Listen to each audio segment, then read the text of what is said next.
screwed us. Shares of GameStop are jumping again now that retail investors are being allowed to buy shares of the stock. But what we learned is that when people organize online, they have the ability to disrupt the market. And it was a big sign. The ivory walls of the institution aren't as powerful as maybe the institutions want them to be. I don't know if pumping up GameStop was the best use of billions of dollars, but I think that as a signal to society, it was pretty interesting and powerful. The GameStop saga was so impactful that both Vlad Tenev and Roaring Kitty were called in to testify before Congress to clarify each of their roles in the saga. One thing that's emerged from the congressional hearings is that they're interested in how retail brokerages make money and whether they're keeping the best interests of their customers in mind, but it's pretty fuzzy as far as what they would actually do as a result.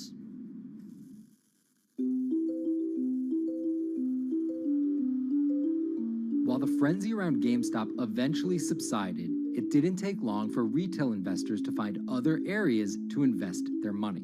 Take a look at Bitcoin going bananas over the weekend. Bitcoin forms a brand new all-time high. It was after GameStop started to drop that we saw Bitcoin really go up to over 60,000. How much further does this rally have to run? It's compelling to say that money shifted from one venue to the other. While correlation doesn't equal causation, there's a chart out there showing an inverse correlation on meme stocks going down and cryptocurrencies going up.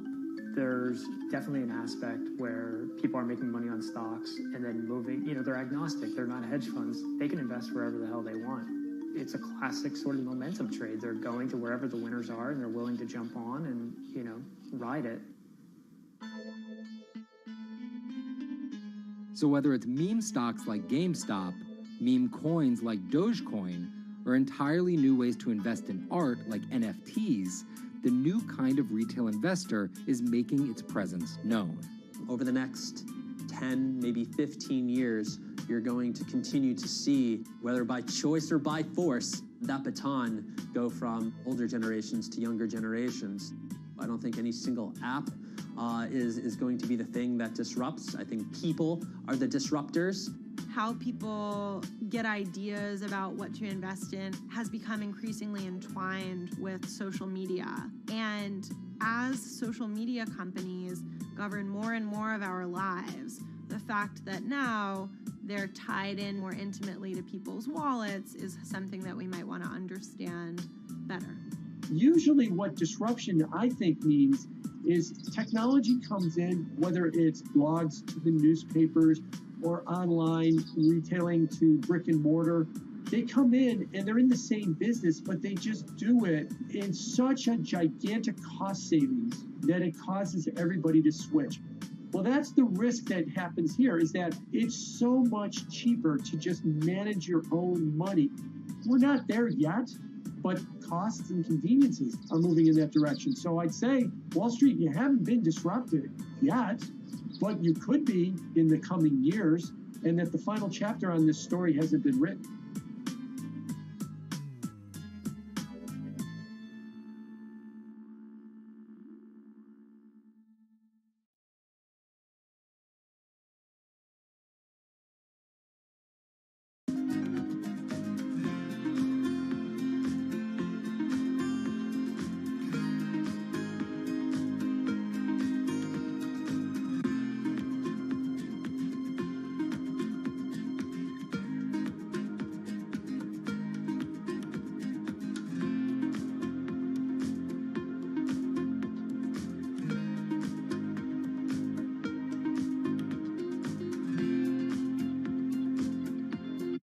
Meet Bloomberg's own David Nicholson. Now, his happy place is out in the field, on the open road. But like the rest of the world lately, he's been working from home a lot more than he's used to. COVID-19 has prompted a massive urban exodus as professionals of every ilk yearn for more space to live and work.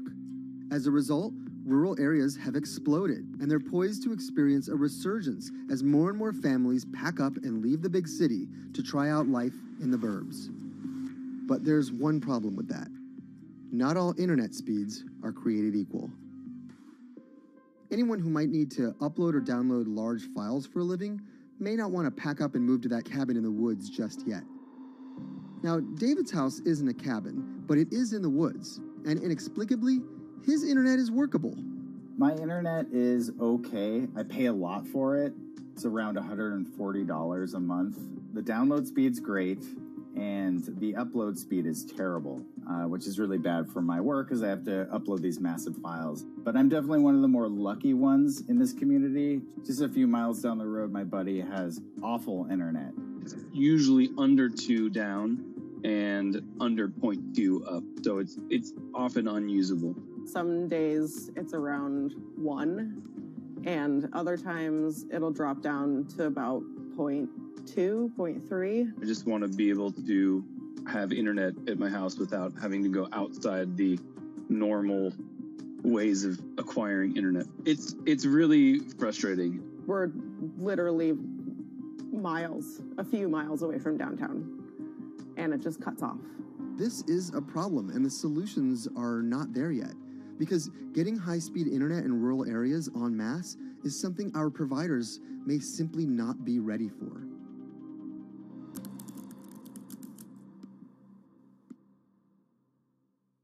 If your internet service doesn't have fast download and upload speeds, then you don't have high-speed harmony. You have. Americans on average pay about $70 a month for internet at home, but in rural areas, it could cost a lot more for a lot less service. So the pricing for a fixed wireless provider here can be something between $80 and $150 for about 25 megabits per second. However, gigabit service, which is 1,000 megabits per second and symmetrical, is running at about $119 a month or $130 a month. That's John Paul. He co-owns Spiral Fiber, an internet service provider here in Nevada County, California. And for the past 10 years, he's been trying to bring an affordable fiber optic network to town. It all started when he applied to be part of the pilot program for Google's fiber service. Across the country, civic boosters have been going to extremes, chanting, singing, Google in the morning, and marching, trying to get the search engine giant to look at their town. The internet these days is crucial to be in the world, to be a part of the world, and to be connected to your community. Google ultimately went with Kansas City, Missouri, which left Paul on a mission to get funding to lay out fiber optic networks for gigabit service. Over the next several years, he would attend conferences and pitch venture capitalists and apply for grants to make his vision come to life. One of the biggest roadblocks to building infrastructure for the internet here in the United States are the existing large providers. They have their land staked out. They would prefer that nobody come in and compete against them. In 2013, we applied for a grant. We went down and met with the commissioners at the California Public Utilities Commission. It was an arduous process to get funded, but we finally did against all odds. We got a $16 million grant, and then we went out to seek venture capital. Then, in March of 2020, the pandemic hit the world. Everybody got locked down, and everybody came home, and everybody started using the internet. And I remember seeing on one of the local fixed wireless providers' websites, they've said, hey, we know you're all staying home, but please don't use too much video, and please don't use too much bandwidth. And I thought, that doesn't work. The U.S. connectivity gap is far greater compared to countries that are considered its peers economically. Some developing nations actually have better internet than rural America, like in Kenya, which has a state-of-the-art fiber optic network fed in from their coastline. The American connectivity gap does largely affect rural areas that are either outside of service coverage or simply prohibitively expensive. This is Rebecca. She and her family moved to Nevada County just a couple miles down the road from David. They took for granted that high-speed internet would just exist in the area, and it's not something they even bothered to check on before buying their house. Turns out, all they got was dial-up. We wanted to move where we had a little more space, room for the kids to run around, just be out in the mountains a little bit more. Having come from a bigger city area where Wi-Fi is pretty readily available, we hadn't really considered that in our purchasing of the house, whether that would be an option or not. When school started, and now that we are remote learning with our children and we're doing everything from home, we didn't have the option to do that at our house. So every day when school would start, we'd have to pack the kids up and we'd go to my in-laws home. They have a little cabin up in this area that does have Wi-Fi already. Rebecca's situation is the norm in rural America. According to data from the Federal Communications Commission, just 4% of urban Americans lack access to broadband internet. That's compared to almost 40% of people who live in rural areas. While that was the case, there were also racial and socioeconomic divides in terms of who had that access. In addition to that geographic difference, low-income African American students, Latino students, and first-generation college students were more likely than others to have only one device at home that's shared among multiple siblings and or lack access to that actual connection. For most American towns, there's also a lack of competition, forcing internet prices up. And large providers like AT&T and Comcast aren't incentivized to expand service to these rural communities. This is how Xfinity makes life simple, easy, awesome. So in our area, we have a small imprint of Comcast, but they're not going to go out to the more rural areas. It's just not cost effective for them to do it as a large company. In order to lay fiber cable, you're actually physically digging trenches into the ground. And for internet service providers, they're primarily focused on maximizing their profits. And so the fewer customers you have, in any square mile and the more fiber you have to lay, that's just kind of harder to pencil out from a purely economic standpoint. AT&T released a statement on the matter, expressing the need and desire for government assistance to fund fiber optic expansion to areas deemed unprofitable. Comcast released a similar statement encouraging more public-private collaboration on this effort. Federal agencies do offer grants to help communities build broadband networks, but many have argued that there's not enough flexibility on how to use these funds. The COVID-19 relief package passed by Congress in March and signed by President Donald Trump awarded $43.3 million to 51 projects on the East Coast alone. But it also stipulated that these projects needed to be up and running by December 30th. For contractors who plan projects months and years in advance, it's a scramble to rearrange their schedules to meet that deadline. So what we've been asking the federal government to consider is at least have, as long as the projects are getting started, knowing the projects are being put into place to expand both remote learning, working from home, and opportunities like that that are truly driven from COVID. We're moving as fast as we can regardless, but hopefully they'll give us some more time. Talking to John Paul, it's clear that he believes broadband is something that can transform a community and should be considered a public good. One of the first communities to come on in the United States with full-on gigabit service was Chattanooga, Tennessee. Now, they're a bigger city, but they're a city that was economically in a downturn. In the last 15 years, the city of Chattanooga has turned around in an amazing way. It's a nexus for young people to move to. It's a place where technology happens. It's not just about logging on to Zoom, to connect with your colleagues who might be in New York City. It's also your ability as a small business, operating in the town of Nevada City or wherever it may be to, quickly upload your payroll documents or something onto the cloud, or to quickly, swipe a customer's credit card. There's just some really basic business functions and mechanics that I think people in big cities really take for granted, and that are just going to be a much bigger challenge for small business owners in rural areas.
historically, the marginalized people, you call them as untouchables or Dalits, they have been kept away from the center of the knowledge.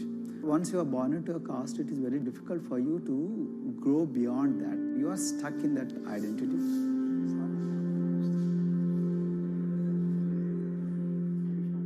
Education is the best way of liberating them. So that's how I chose to work in education sector. The kind of education that we are giving to the marginalized people is going to change not just the fate of these communities in Telangana, but it is going to be the source of inspiration, source of hope for all the marginalized in this country.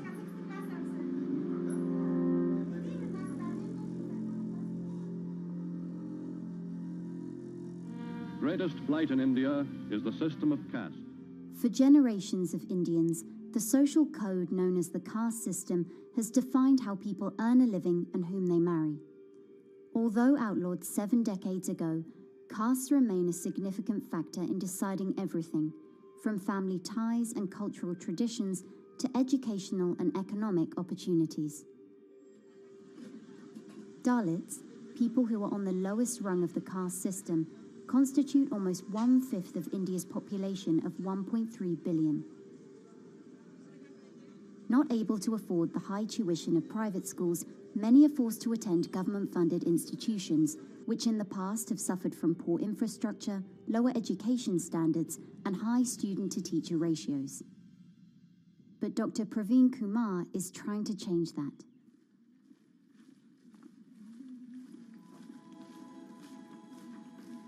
I am currently working as head of Telangana Social Welfare Residential Schools. So totally above 400 schools I manage. These are all residential schools for the students who are historically marginalized but talented and then poor. My friend also Of them, 60% are girls and then 40% are boys, because girls are more marginalized among the marginalized. Their voices are always suppressed. My approach to improve the conditions in the schools has been put your eyes and ears on the ground always. Talk to the parents, talk to the teachers, talk to the students, stay in the schools and then understand their problems, their challenges, both in classrooms and then the corridors and the dorms. Then go to the dining halls and see what kind of food they are eating, and then go to their homes and then what kind of food they are getting and what kind of challenges the parents have. Very good. 9th class. One of the important changes that I brought in after I took over was to complete the transformation of mother tongue to English medium, because English medium, as I said, English is the language of emancipation. A language that connects you to the whole body of knowledge in the world. So we had to train a lot of teachers. refer to the dictionary also, okay, and find out the new meanings, as well as you're going to describe about. Hey, Richita, how are you? Hi, Sindhu. Fine, thank you. And how about you? I'm fine too. It's been a long time. Identity is extremely important. There is a scientific evidence to prove that your sense of identity is extremely crucial to your growth as a successful human being in your life. If you accept an identity which is very humiliating, which reminds you of very painful past, I think that identity will not help you to grow. I'm not saying that you should forget your past. I'm not saying that, but that should not be in the bubble in which you must live always.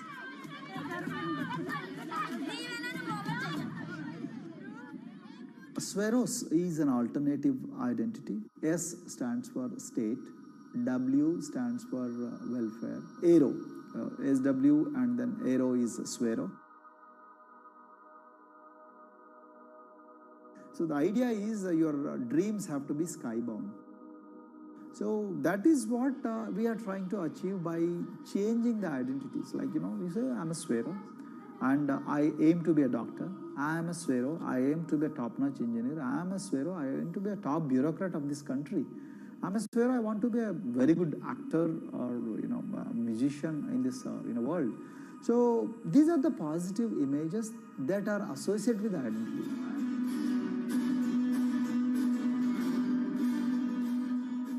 Just to give an example to you, in 2012, in our institution, we used to produce about 6 doctors per year.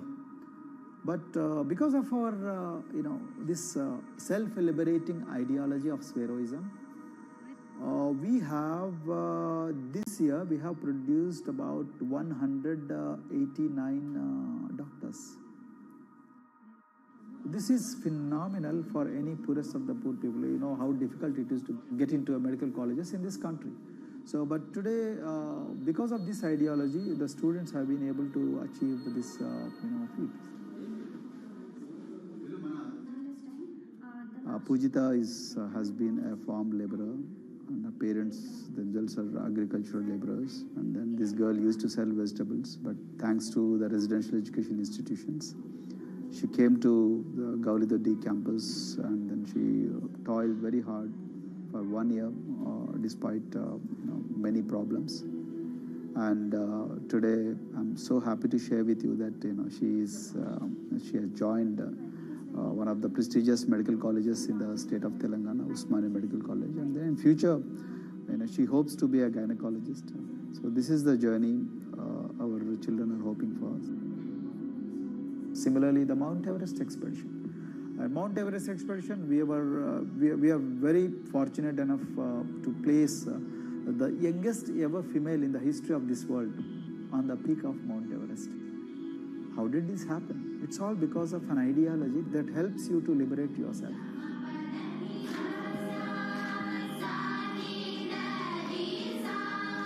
We brought a lot of extracurricular activities, and most of them got institutionalized now. So, for example, music.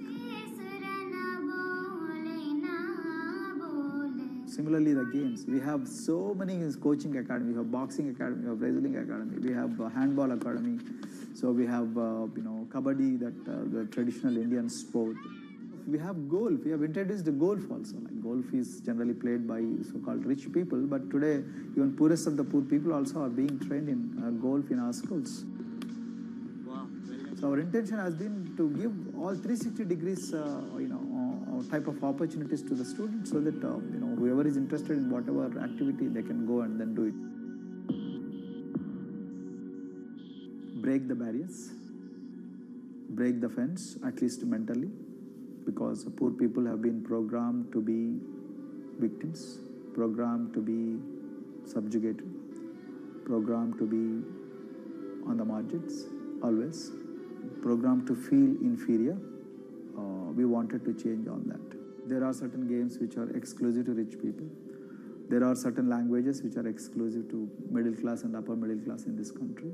To put it in one word, the sole aim of introducing all these co-curricular activities is to break the stereotypes which are recklessly imposed on these people.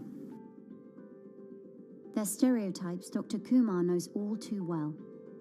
Born a Dalit, his grandparents were labourers and access to the village well was restricted. Dr. Kumar credits his parents' belief in the power of education with helping him realise his aspirations. He went on to join the Indian Police Service, attended Harvard University, and then began pursuing educational reforms back home. I attribute whatever I am today, it's to my mother primarily. They educated me in the village, although there were no good schools. So then I stayed in social welfare hostels, the hostels which are managed by government for the poorest of the poor kids. I passed with reasonably good grades. Then I went to university, and then I faced worst form of discrimination in the universities. Like there were in those days I'm talking about. So the bathrooms and the toilets were exclusively meant for scheduled castes and scheduled tribes. We used to fight discrimination on one hand, and then again try to excel in academics day in and day out. So that's how I came to education, because I deeply believe that education is the only important weapon that can really place the poorest of the poor people from a very victimhood orbit to a prosperous orbit. I think in future this is going to be a game changer for the marginalized in this country.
you look at a thermal image of a city and then compare that to a map of vegetation, you'll find that where there's greenery, the temperature is lower. That's because things like asphalt, concrete, and shingled roofs absorb more heat from the sun than trees. This is the urban heat island effect, and it accounts for higher temperatures in cities, often by several degrees compared with their surroundings. It's becoming a huge risk to human health as growing urban populations exacerbate the heating effects of climate change. Heat waves kill more people than any other extreme weather event, more than tornadoes, hurricanes, and even floods. That's why urban heat island mitigation strategies are being studied in Singapore by a group of researchers. The government-backed project called Cooling Singapore is now in the process of combining everything they've learned to create a digital tool that can help cities all over the world, starting with Singapore.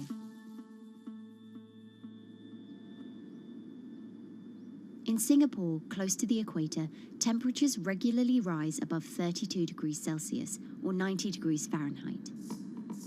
And the city structures only make it worse.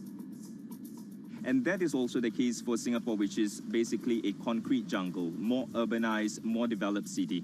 And even in Singapore, what you have is a situation whereby there's a temperature difference of 7 degrees Celsius between the more urbanized and the more rural areas. The government has taken drastic steps to keep temperatures down. This is Gardens by the Bay, an award-winning park, and inside this greenhouse is a pleasant 24 degrees. That's because the dome, along with 24 nearby towers full of thousands of people, is chilled by what's probably the world's largest underground district cooling system. It uses a large central plant that cools water and then pipes it into banks, residential towers, an exhibition centre, shopping malls, and the city's iconic Marina Bay Sands hotel and casino complex. So one of the biggest perks of using this system for the buildings is that they can save 40% in terms of electricity usage compared to your traditional air conditioners. And with Singapore relying on natural gas for most of its power, this new system means emission savings equivalent to removing 10,000 cars from the city's roads. That has big implications for the rest of the world. If things stay as they are, more than a third of the world's electricity could end up being used to cool buildings and vehicles by 2050. As the world gets hotter, gets warmer, there is a greater need for air conditioning and as well as refrigerators, for instance. And the more people are buying these household appliances, the more energy usage they use, and they release heat more, and that then exacerbates climate change. It's a vicious circle. And so since 2017, researchers at Cooling Singapore have been identifying design solutions that reduce our need for so much cool air in the first place. One thing many cities have in Connection lost. And that's the importance of vegetation. That's a very important measure to mitigate the urban heat because of the shading effect, of course, and the psychological effects of the vegetation, and also because of the possible evaporative cooling effect of the vegetation. Vegetation can be, of course, on the ground floor in form of trees and shrubs, and you can walk under them. This is the so-called canopy layer that the vegetation forms above us. But vegetation can also go up the facades of buildings, and it can go to the roof of the buildings. Luckily, Singapore has been striving for the garden city feel for quite some time. It was a vision initially introduced by then Prime Minister Lee Kuan Yew in 1967 to make life more pleasant for people. And today, Singapore is one of the world's greenest cities in terms of urban vegetation. Kampung Admiralty, a community centre that contains health facilities and social spaces, now provides more green space than the plot of land it was originally built on. It's topped by a roofscape of staggered terraces covered in local plants, which functions as a community park, and a village green in the centre that contains farm plots for residents to tend to. Park Royal on Pickering was designed as a hotel in a garden that doubled the green-growing potential of its site.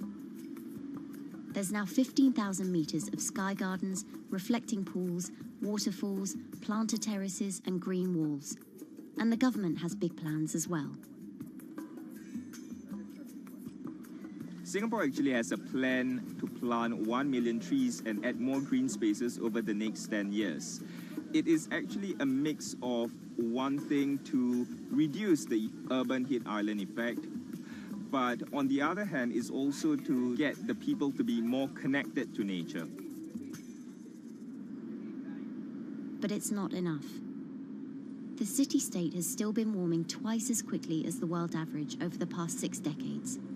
That's why Cooling Singapore has developed a catalogue of other potential heat mitigation measures. When you try to mitigate the urban heat island effect in a city or in any building, in a village as well, the first place to start is by shading of the windows. You have to keep areas clear so that the wind can move through it. Water of a certain depth can act as a very good thermal buffer. If you have to construct heavy buildings such as high-rises, at least you can make the surface, the facade, less heavy, and you can protect it from direct sun penetration. We have to make sure that no combustion engines will be in the city in the middle, in the medium to long-term range. So ideally, the electricity production is outside of the city, and you bring just the clean electricity into the city. You can at least minimize the use of energy in the city, and you can start to slowly convert the roofs, the facades of the city into production areas for renewable energy. In Singapore, unfortunately, this is a limited option, but in the long run, it could produce up to 20-25% of the energy, of the electricity needed in Singapore, if all the roofs and the areas in the buildings, on the facades would be used to do that. With so many different ideas, Cooling Singapore is also designing a virtual model of the city to test them out.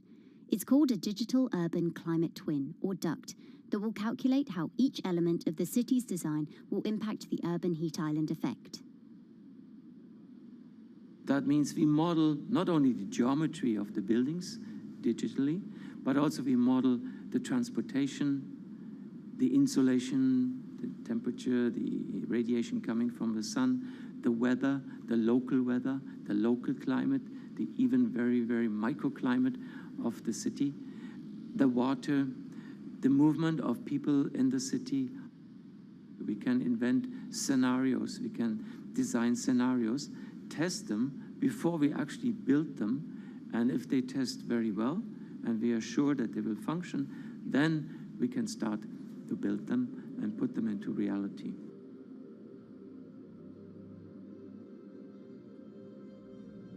Singapore will be using this new tool to figure out which actions it should take next.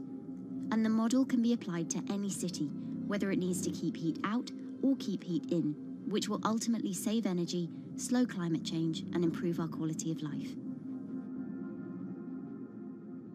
So this is something that Singapore will be able to export, maybe even together with its city development systems that it already has.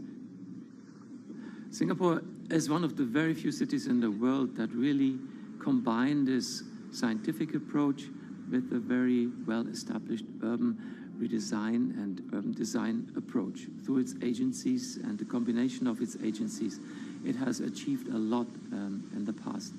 If it keeps following the scientific path and the combination with the other knowledge in the city already, we think that it will be a very comfortable and very livable city in the future, even more than today.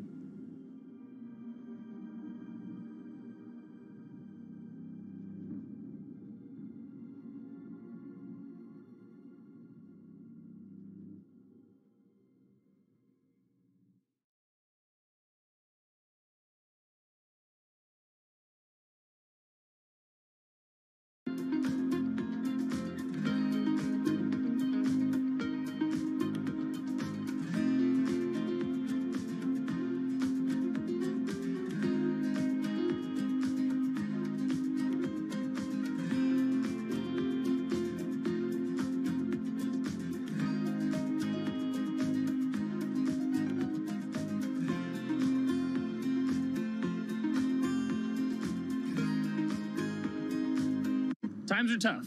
Jobs are scarce. It's risky to be outside and around others. Seems like there's very few ways to make extra money during a pandemic. So I guess I'll just hunker down and binge social media until this all blows over. Wait, don't these people make money? How do these people make money?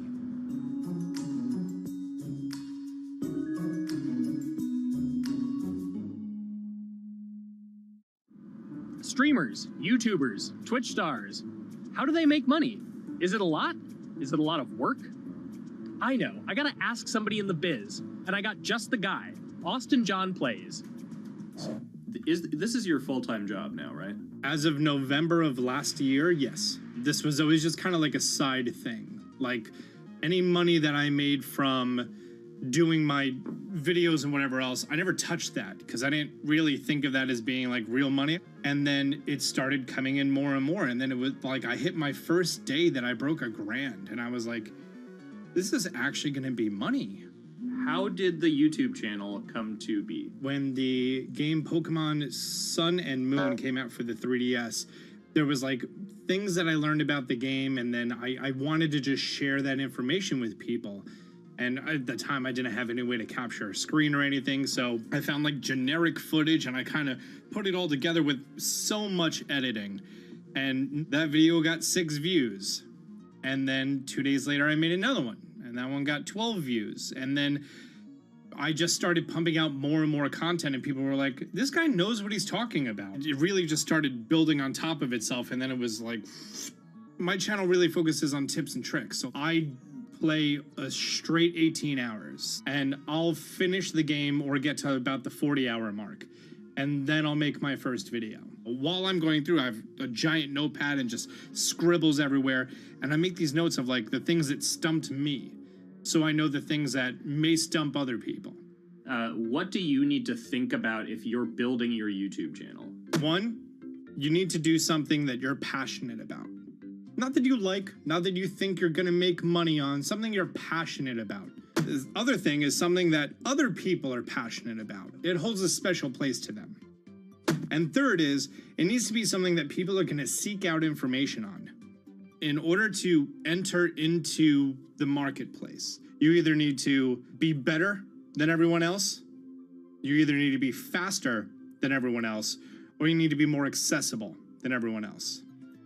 And you can't be more accessible because it's already on the platform. Granted, if you understand how the algorithm works, which is very similar to Google Analytics, then yeah, you can have a little bit of a head start. But if you're not doing it faster, and if you're not doing it better than everyone else, then why should anyone watch your channel? So my income as a YouTuber kind of breaks down to 3 different ways. 1, which is the bulk of it, which is ad revenue.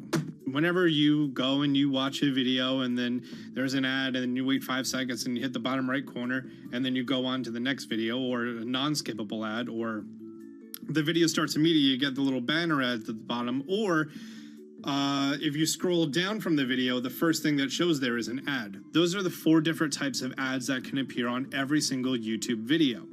And all of them pay a certain amount. It varies on lots of things, like the country of the person who posts it, the country of the person who watches it, the time of year, where you are in the quarter, if there's anything going on with a reduction in ad revenue. Like, great example, COVID-19, companies weren't spending as much on advertising. So because of that, CPM went down. CPM stands for click per thousand. I'm using the Roman numeral for 1,000.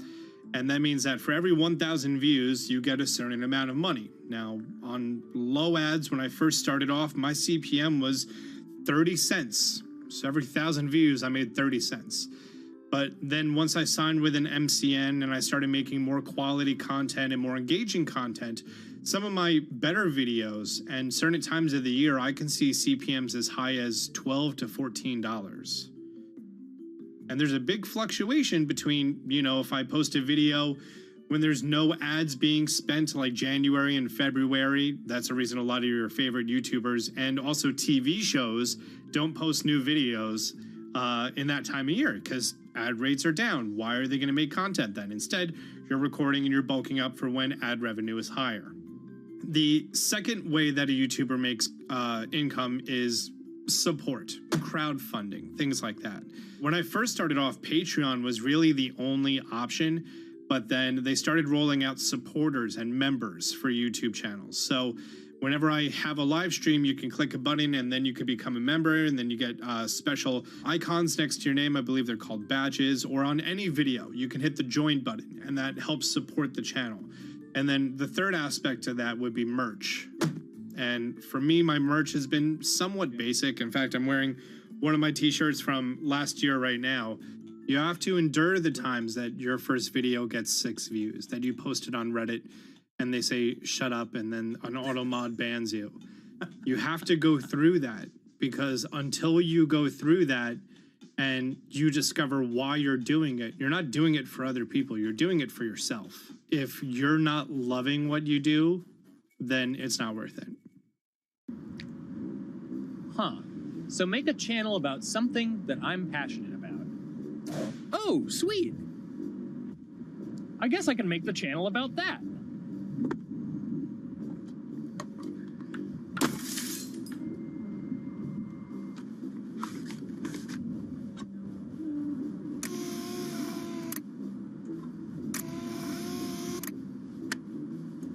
Now, how do I grow an audience? How do I get popular? It's all about diversification, right? You have to have a massive Twitter following. You have to have a massive Instagram following. You have to have a massive YouTube following. Of course, you have to be on Twitch, which is the key platform. But basically, any way you can get in front of your audience, you can engage with your audience, is going to drive those clicks, which ultimately drives the advertiser revenue that you get back from all of these platforms. It's me and Dan playing video games and talking in a funny manner over them. They're not just people who are good at games, they're actually people who are good at online engagement, online entertainment, first and foremost. You have the right to remain stylish. Anything you wear can and will be used against you in the court of fashion. The streamer is either very, very talented at the game. The best player in the game is generally going to draw a crowd because people like watching people who are very good. On the other hand, they're either very, very good or funny, charismatic, whatever it is on that side. Oh, no.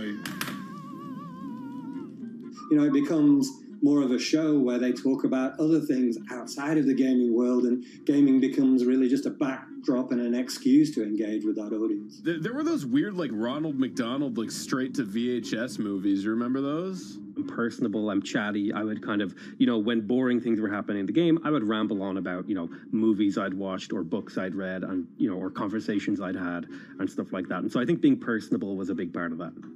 It's not just getting on and playing games. It's getting on and being an entertainer. You are putting on a show. All right, now let me go ahead and grab the samurai sword that every gym has. Okay, he's dead. To have a larger audience and to have that audience, I think, stay with you, you have to bring something extra. You know, you have to find your niche. You have to find what works and what connects with the audience and what makes them laugh and what makes them keep coming back. You gotta make it a little more exciting, all right? Throw in a hanging bishop. Have everybody in suspense for a moment. I think the real most important thing is to just get used to being on camera. Like in any sort of performance thing, is get used to talking on camera. You know, my first few videos were terrible, but because I sat down and did it for 6 to 8 hours a day, I just got used to talking and I got over that uncomfortable hump. If you go into Twitch purely with the expectation that you're going to make money, make a job out of it, have all this growth, and it's going to be great, you're probably going to burn out prior to getting to that point because there's very little payoff for a long time, right? Like multiple years generally before you really start to see a payoff. And so, you know, those first few times you're streaming, nobody is there. One person shows up every 30 minutes, says hi, maybe, and leaves, right? Like, it's very discouraging, I think, for a lot of people. And so you have to be there just loving it. You have to love talking to yourself when nobody is around. You have to love just the game that you're playing, all of that stuff, because it takes a while, and I think a majority of people burn out prior to getting to the like profitable point of it. And there you have it.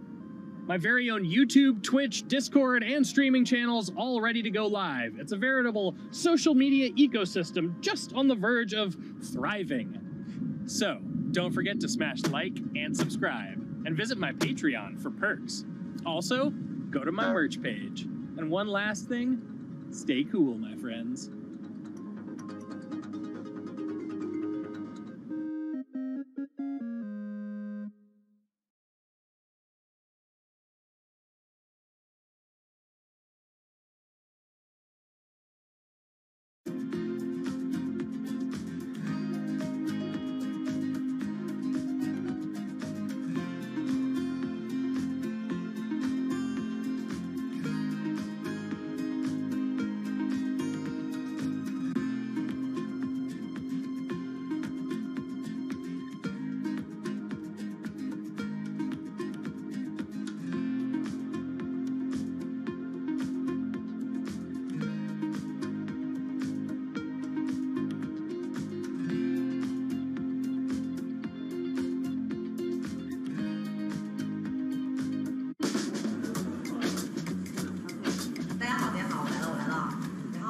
This is live stream shopping, one of the hottest trends in China. Every night, tens of millions of people watch live shows hosted by influencers like Via and buy the products they recommend. On e-commerce and social apps like Taobao and Douyin, the sister app of TikTok. 我觉得已经改变了大家的购物的方式。其实各种各样的产品，哪怕你不买，你也可以来看。当然，你看了你就有可能会买。It's not about, only shopping. It's about the experience. It's about having fun. You got to see 3D. You got to see in some kind of action. It's almost like a theater act. The internet craze has taken over China. By the end of 2020, the country had almost 400 million live stream shopping users. China's live stream e-commerce market has also grown dramatically, with an estimated value of $161 billion in 2020. It's becoming popular outside China as well. So, is live streaming the future of shopping?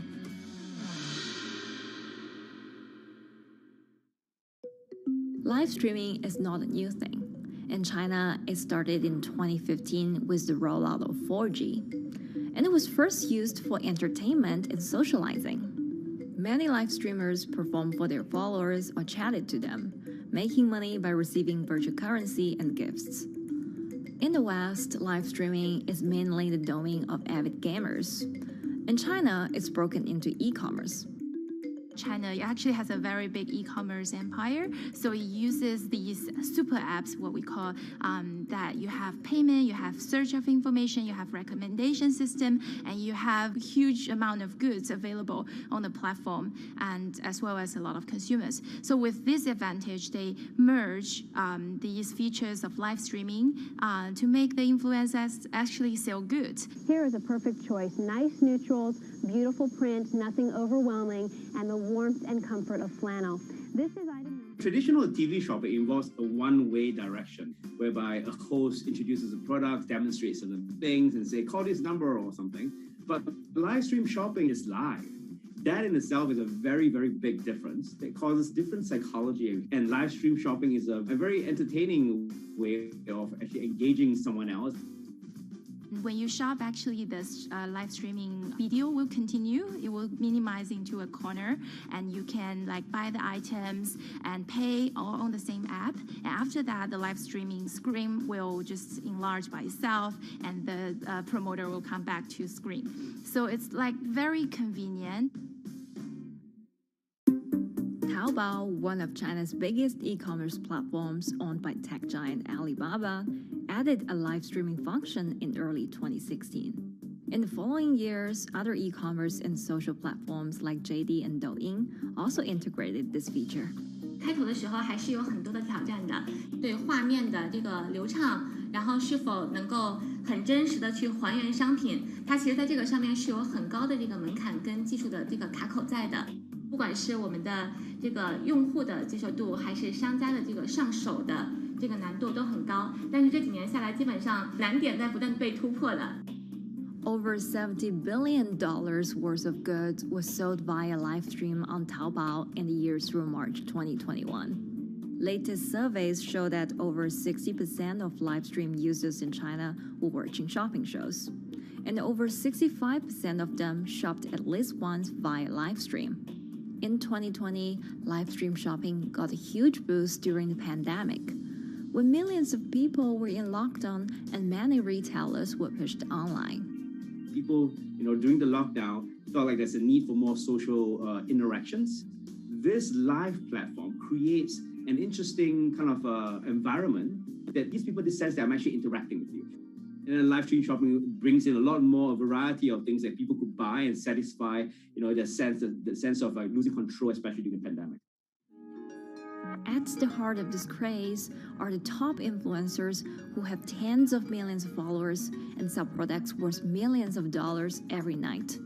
They often use their star power to get bargains from retailers, which in turn boosts their own sales and influence.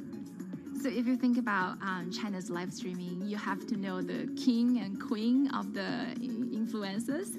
The queen of live streaming, Via, she is actually having the biggest viewership and the biggest sales volume for a long time on Taobao platform. She can sell everything from like Gucci sunglasses, lipsticks, homes and cars.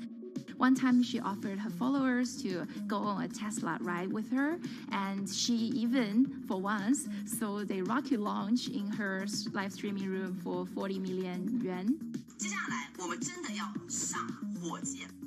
The king will be Li Jiaqi, more widely known as Lipstick's brother. He used to be a cosmetic sales before he turned into live streaming e-commerce, and he knows a lot about the cosmetics. So he's the one that will actually put the lipsticks on himself when he's on the show. Top live streamers like Via and Li Jiaqi have become celebrities in China and can earn millions of dollars a year. Although not everyone can be as popular, mid-ranking live streamers like Tiffany still earn a good income through sales commissions. 如果说单从收入方面来讲的话，那主播的收入是比普通的工作要高很多。但是呢，主播这个工作时刻对身体，包括对精神都有很大的一个考验的。就是每天需要集中精力，然后长达5-6个小时，这种状态是很累的。而且这5-6个小时的话，你是脑子是不停的，然后嘴巴是不停的，然后手也是不停的，眼睛也是不停的。像我们做主播，不是说单一的只做直播一件事情，然后还会有选品的一些工作，然后还会有一些其他的事情排在里面，其实是没有个人生活的。那我觉得增强粉丝影响力的话，不是说某一件事情。可能今天做了什么事情你就增大了影响力，而是每天不断的内容的输出，粉丝不断的可能对你的了解，慢慢的信任你。没有芝麻酱的味道，如果吃不习惯的话就慎买。A lot of successful live streamers are generally very good at communication. They're very good at articulating very simply what a product does, what a product doesn't do. In order for them to sell, they need to be trustworthy and appear trustworthy, and they need to show in some ways that they're authentic, right? So for Via and Li Jiaqi, they are able to articulate that quite a bit through their body language, through what they say. For example, Li Jiaqi will also sometimes say bad things about certain products because to him that's his honest opinion, and sometimes people want to hear that. And so they seem very credible, they seem very trustworthy, and don't forget, they're also very entertaining and very interesting. If you're familiar with Li Jiaqi, he won a Guinness record for like the most lipstick applications to models in like 30 seconds. So if you're able to create a lot of buzz with interesting things that you do, people who may not want to buy lipsticks will also stream in just to watch what he does. And then from there, you might get hooked. 这就是一般女生出门的时候涂的口红的颜色。Live streamers also use sales techniques such as limited time or supply. This sense of scarcity can often encourage viewers to buy. The platform in itself creates and enhances some of these things because you see it live. Something we call social proof has taken over, meaning that, hey, other people are interested, other people are joining in, other people want the same product. and they add it in the chat and they ask questions and they say, oh, I want this too. What happens then? It makes the whole product even more scarce. But it's not just influencers. Local farmers, luxury brands, even mutual funds have also started their own live stream shows. Working with very top-tier live streamers can be risky. It's not necessary that the benefits will end up with the brand. So we see company executives opening their own shows. And we see like P&G have their own sales room, which runs shows every day as well. We also have like local governors in like small towns to sell their agricultural products. So the live streaming is definitely transformed the way product owners can think about how to reach their consumers. And it enables a lot of players to actually sell.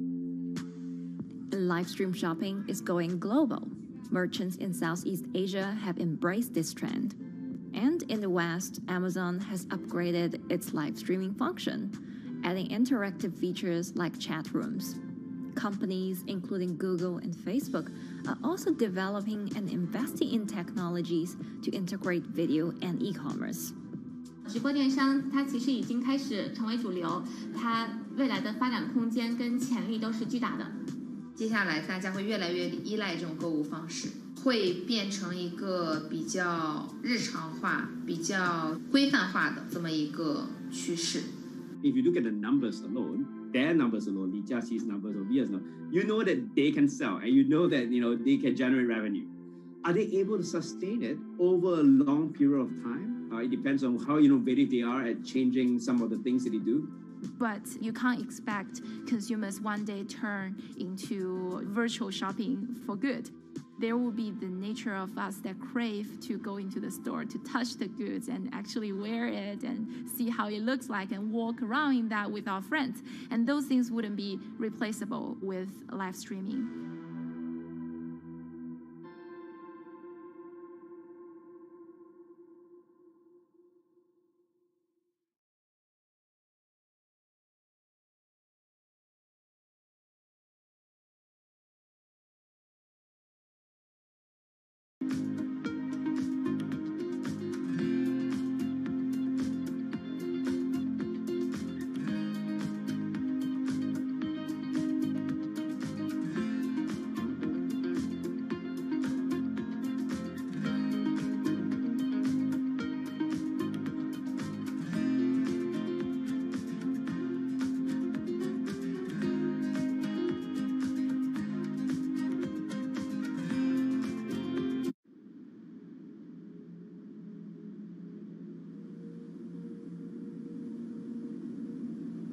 You could imagine that the oceans are actually the largest factory.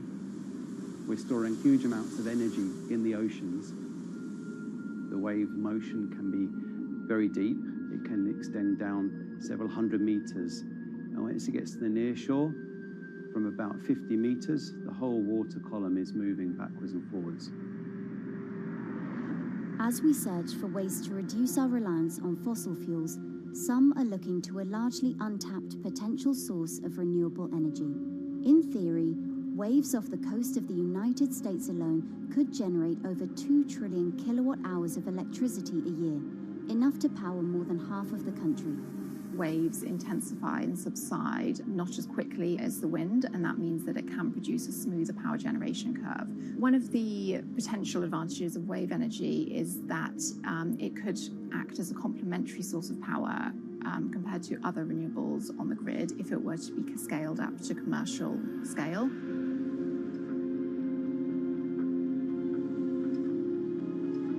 For decades, engineers have been trying to convert wave energy into electricity, but a host of technological and financial challenges have complicated their efforts. In the years from around 2006 to 2015, there were a spate of bankruptcies in the sector, and this was largely because of a lack of kind of continuous proven projects out at sea with reliable electricity generation. Since then, companies have been trying to develop the technologies at a steadier pace and with a smaller cash burn. But the same questions remain. Can companies develop devices and technologies that actually work? Is wave energy just a novelty or something that can become a major renewable energy source?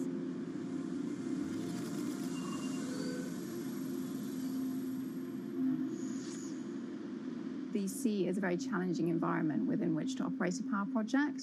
So seawater is corrosive and conditions are very rough. So this means that power projects don't have a very long lifetime, and it increases operating and maintenance costs. Partly because of that, many early wave energy projects hit rough waters, such as the Palamas Wave Energy Converter in Portugal and the Isla Limpet project in Scotland. But that hasn't stopped others from trying.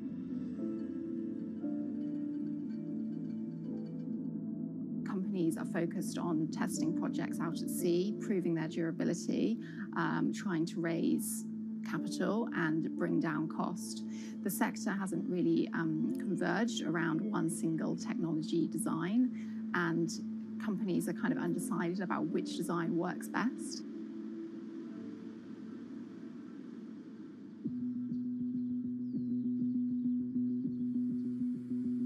Finland-based AW Energy is a veteran in the sector. The first proof of concept of the company's device was made in the 90s after diver Rauno Koivusaari observed the strong back-and-forth movement of a hatch cover in a shipwreck in the Baltic Sea. The waves are generated far from the coastline, so the wind blows on the surface of the water, causing the water particles to rotate, and that rotation extends deep down below the surface, and the waves can be very long. They can be several hundred meters long. And as they come into the near shore, this rotational energy turns into an elliptical energy, and eventually backwards and forwards, as you probably noticed if you've been swimming on the seashore in large waves, you're pulled in and out.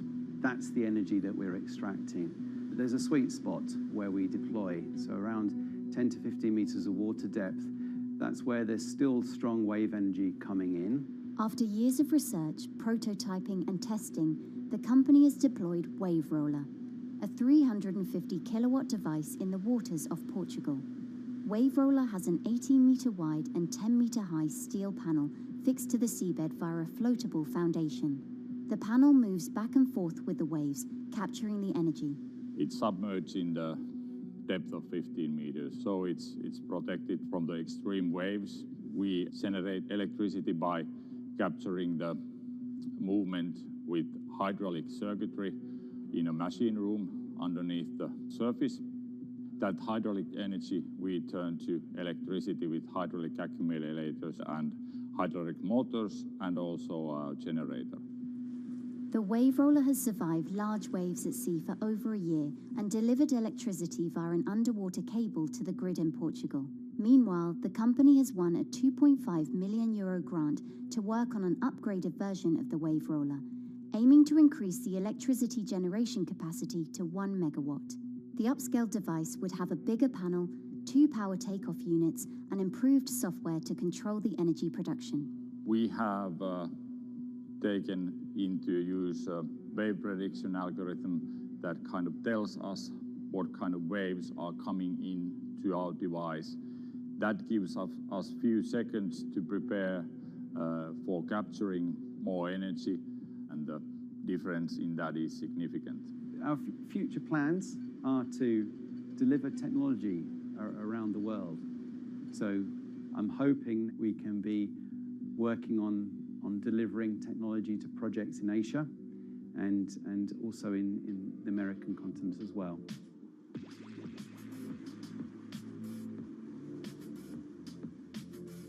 Meanwhile, Israeli company Eco Wave Power is taking a different approach to capturing the power of the ocean. For the company's founder, Ina Braverman, developing new sources of renewable energy is a personal mission. I was born in Ukraine in 1986, and 2 weeks after I was born, the Chernobyl nuclear reactor exploded, causing the largest in history nuclear disaster. I was one of the babies that got hurt from the negative effects of such explosion. I had a respiratory arrest and a clinical death. Luckily, my mother, a nurse, approached my crib on time and gave me a mouth-to-mouth resuscitation, which saved my life. I got a second chance in life and decided to do something good with it.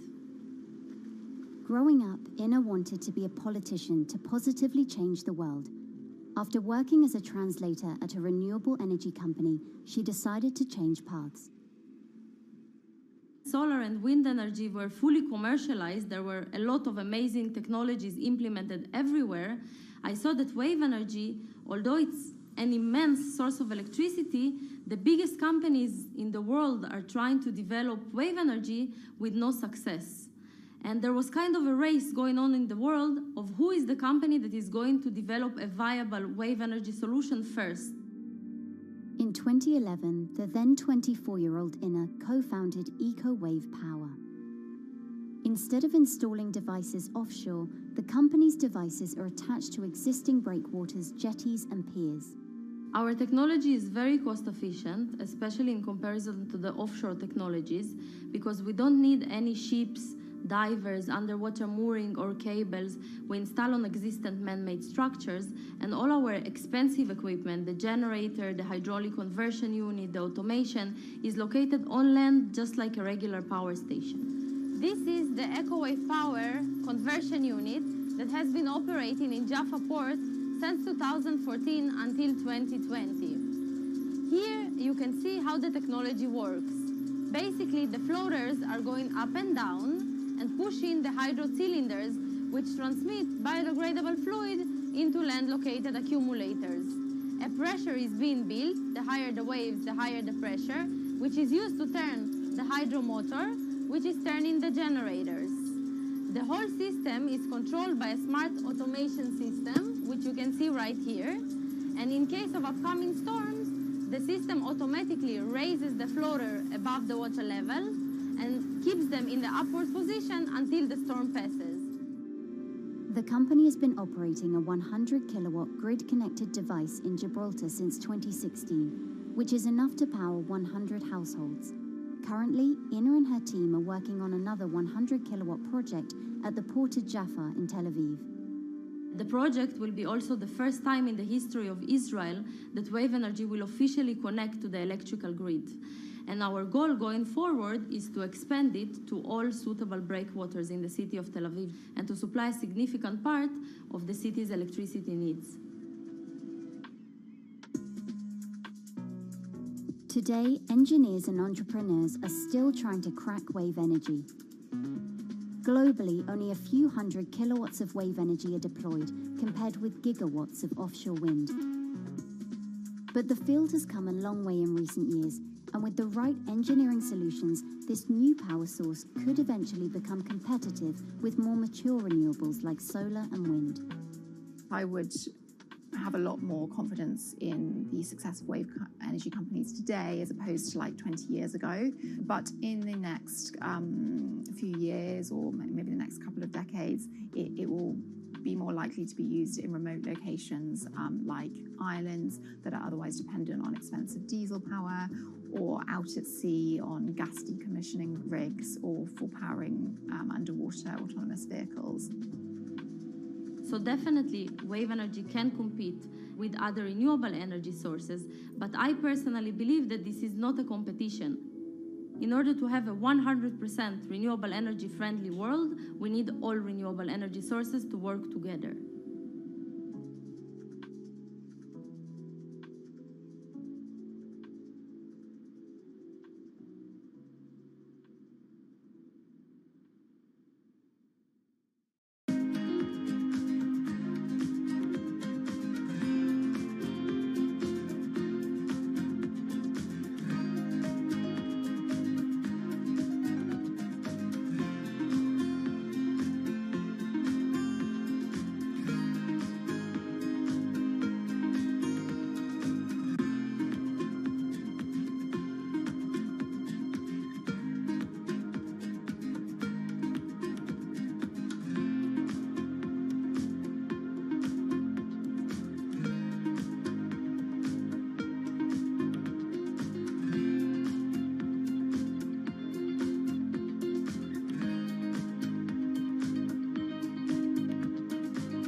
として、玄関を叩いて、あなたの名前を呼んで、私の名前を言って、あなたが何も返事もしてくれなかったから立ち入ったんです。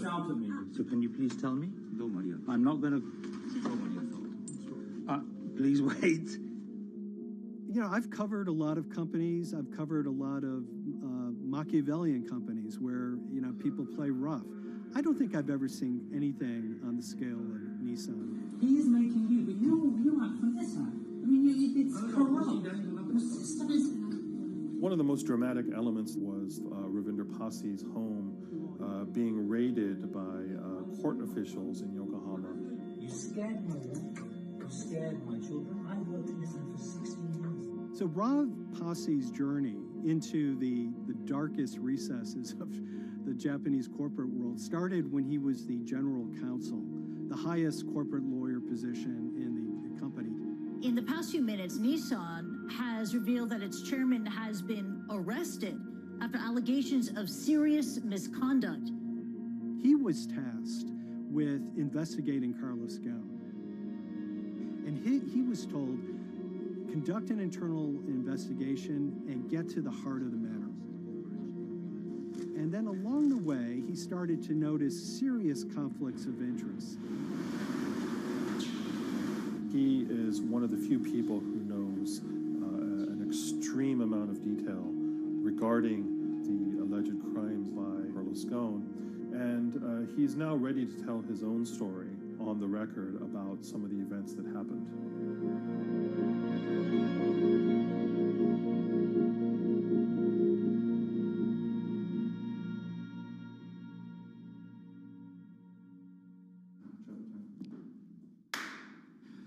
My name is Ravinder Passi. I'm the former Global General Counsel of Nissan Motor Co. Limited. And you could say, yes, I had a front row seat in terms of what was going on. When Carlos Ghosn saved Nissan years ago, he was depicted in Japanese comic books as this hero, and now maybe we'll see comic books where he's the villain. In corporate Japan, Nissan was quite an unusual company. It was led for 2 decades by a non-Japanese executive.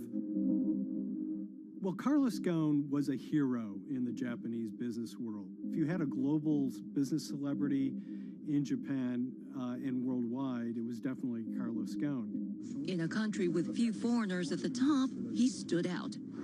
But over the years, he saved Nissan from bankruptcy, allied with Renault and Mitsubishi, and turned the alliance into one of the most competitive in the world. Yet as the years went on, you know, I think his ambitions changed a little bit. He started thinking about legacy plays, and one of them was to really tighten the alliance between Renault and Japan. And unbeknownst to him, there was a contingent of senior Nissan executives that were really felt threatened by that move. They really thought that they would lose complete control of the car company, and even in the government, there was probably a little bit of anxiety about a national champion in the auto industry falling under full-blown foreign control.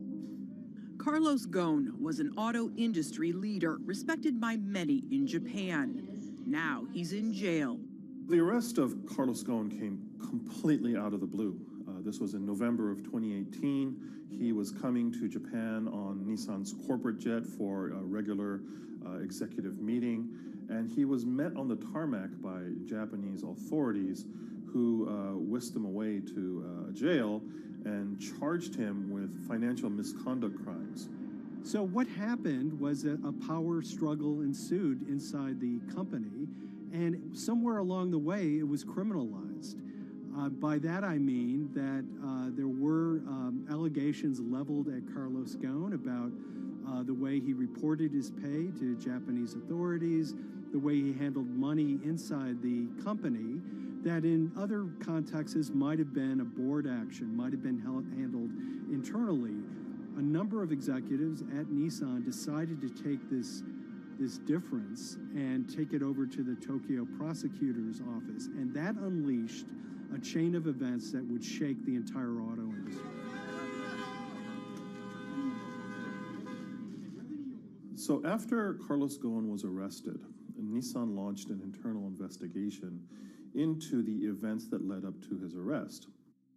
So Rav Passi was tasked with investigating Carlos Ghosn, and he was told, get to the heart of the matter, find out what Carlos Ghosn did wrong and bring it to our shareholders.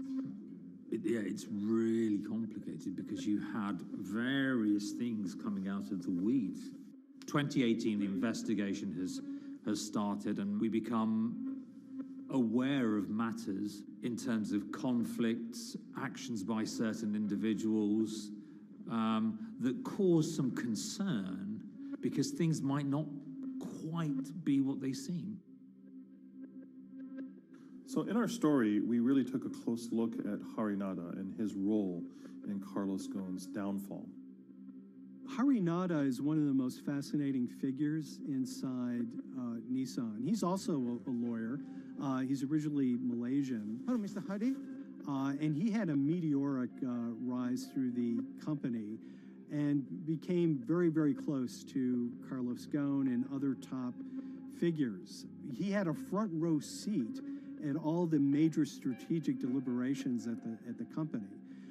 And when he discovered that Carlos Ghosn, as his final legacy play, was going to tighten the relationship between Renault and Nissan, he made a decision to go against Carlos Ghosn. And he became one of the key figures that decided that Carlos Ghosn had to go.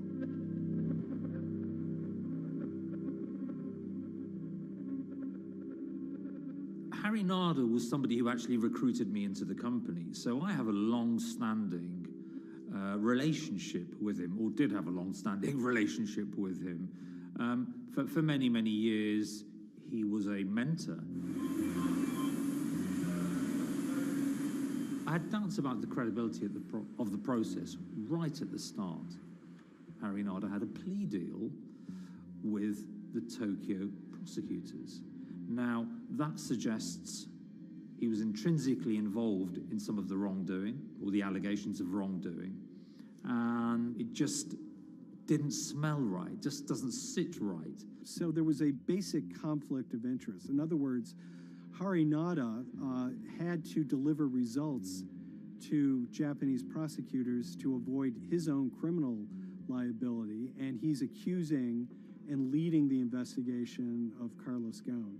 Some of the people who had been involved in the original alleged crimes were also looking into the affairs themselves. Ravinder Passi began pointing out some of these conflict of interest issues. And the reason for that is essentially his concern was for the company. If the company's own investigation into itself was compromised, that could lead to a very weak position in various lawsuits that it was dealing with across the world. I had discussions with Harry, discussions with the statutory auditors about these conflicts, discussions with HR about some of these conflicts, because at that point, we reported into him. You know, at the time, everything was quite, as you can imagine, it was, we've got to do this, we've got to do that, we've got to move fast.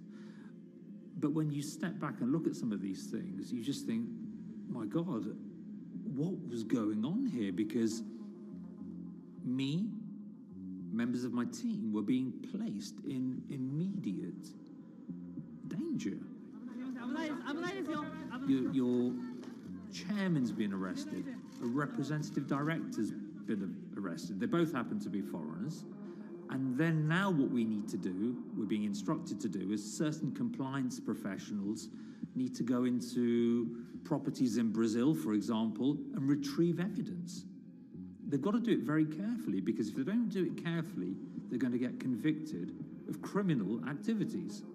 And likewise, when a team of lawyers were commissioned to go to Lebanon, I mean, one of my immediate concerns was, why are lawyers from Nissan being sent to go to Lebanon to retrieve evidence? These are just lawyers, they're corporate lawyers from Nissan. You had revelations that a number of executives had benefited from share appreciation rights when they shouldn't have. I mean, you know, substantive amounts of money being taken by these guys when they weren't entitled to take them. And you do think, yes, how is this going to look later on? It's going to look quite concerning.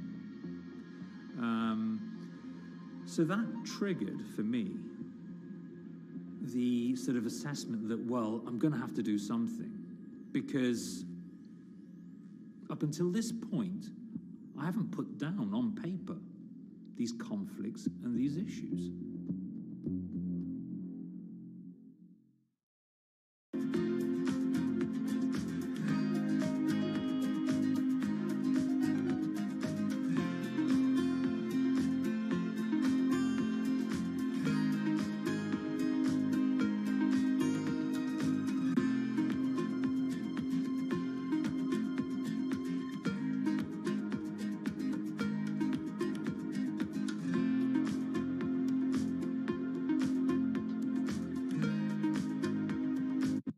So Rav Pasi makes a fateful move. He writes this letter to the board listing every suspicion he has in great detail, backed up by evidence, backed up by memos, of why this internal investigation had serious problems.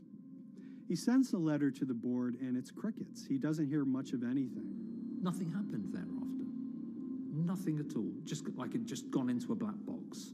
And he began to suspect that there was a desire, even at the highest level within Nissan, to kind of sweep these conflicts of interest under the rug. Unfortunately for me, I think, again, with hindsight, people must have thought that this is the nail that's sticking out, and we can't have this.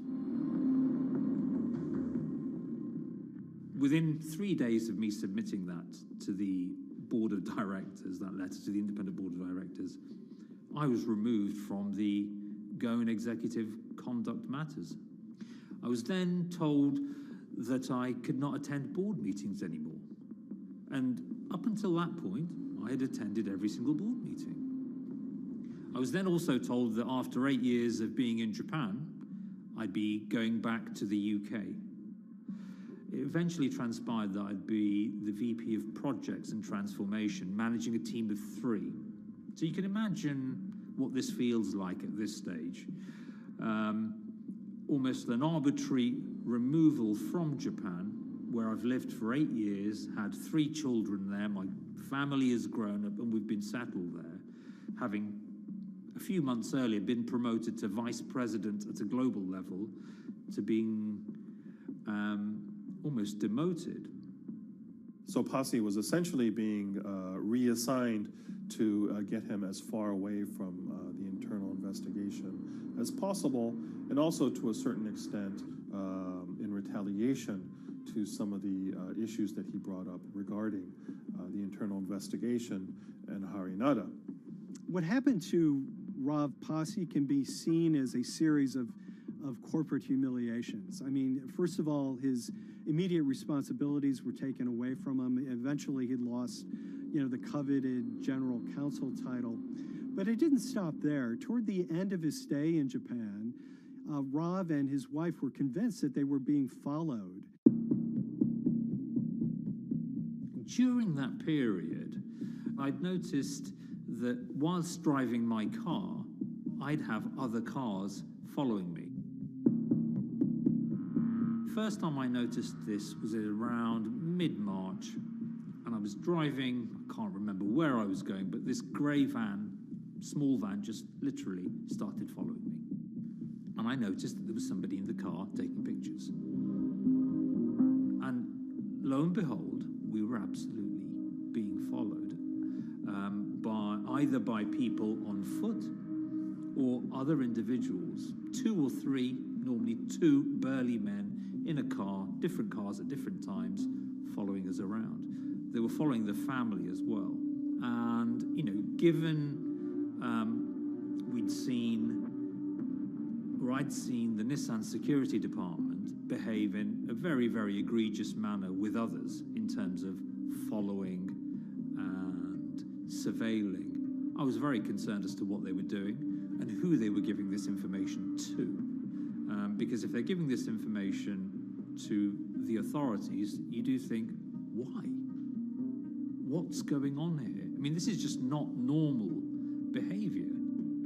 And this all culminated in a rather dramatic event in the middle of 2020. Who are you people? Where Nissan had hired a legal team and had obtained an unusual court order from the district court in Yokohama to basically do a search of his home and seizure of his corporate laptop and phone and other documents. If you don't let us in now, we have to break this key. So it's a pretty extreme way to treat someone who'd spent 16 years at the company. These people have all come in. We don't really know who they are, apart from the fact that I've been shown a badge that says the Yokohama court. And they're here to recover a laptop and a mobile phone.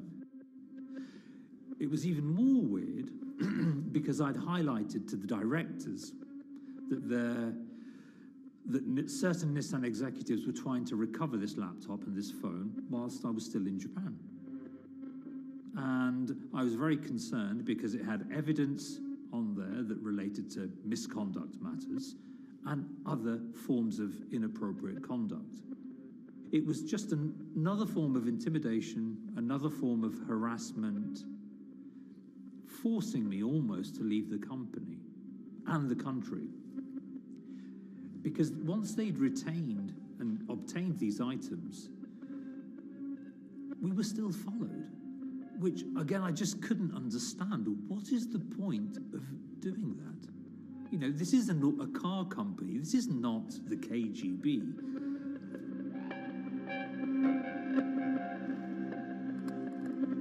I think it's fair to say that Rob Posse didn't have full battlefield awareness of all the intrigue going on at Nissan. I mean, Harinata is interesting because he's both charismatic and charming, and one of the most brutal corporate infighters one could ever run across. This is a confidential company email, right? You should not have this. If he had fallen into line, he would probably still have his job at Nissan, be paid very well, and continued his work. A career that he spent 16 years building at Nissan is irretrievably broken. It's been smashed to smithereens. He and his family paid a huge price, certainly. But in terms of being able to sleep at night, I think, he's come out ahead. I highlighted issues to the highest levels of the company so that they could be dealt with appropriately by those in charge. There was no response to those, and there was retaliation against me. What's really profound, like absolutely profound, is that none of your colleagues, I mean people who you have known for years, forget it. Yeah. You're on your own. Yeah. And you got to be ready for that. You've got to be ready for that. If you take it on anyway.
This is the awful truth.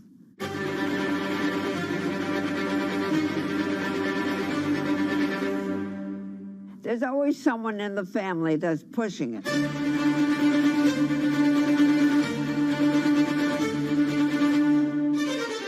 This lady does not deserve to be taken advantage of, especially at your age with your own grandchild. Yeah. My grandma is having to sue them. I'm testifying against them. Nobody's talking. They're one floor below right now. I get afraid to go on the elevator. It's sad that it had to devolve to this. It's like a soap opera to me. It's a very sad thing. It's a family feud. A family feud. Here's a family that, on paper, you would think has the wealth that so many people seek, yet at the end of the day, it seemed to sort of rip everybody apart.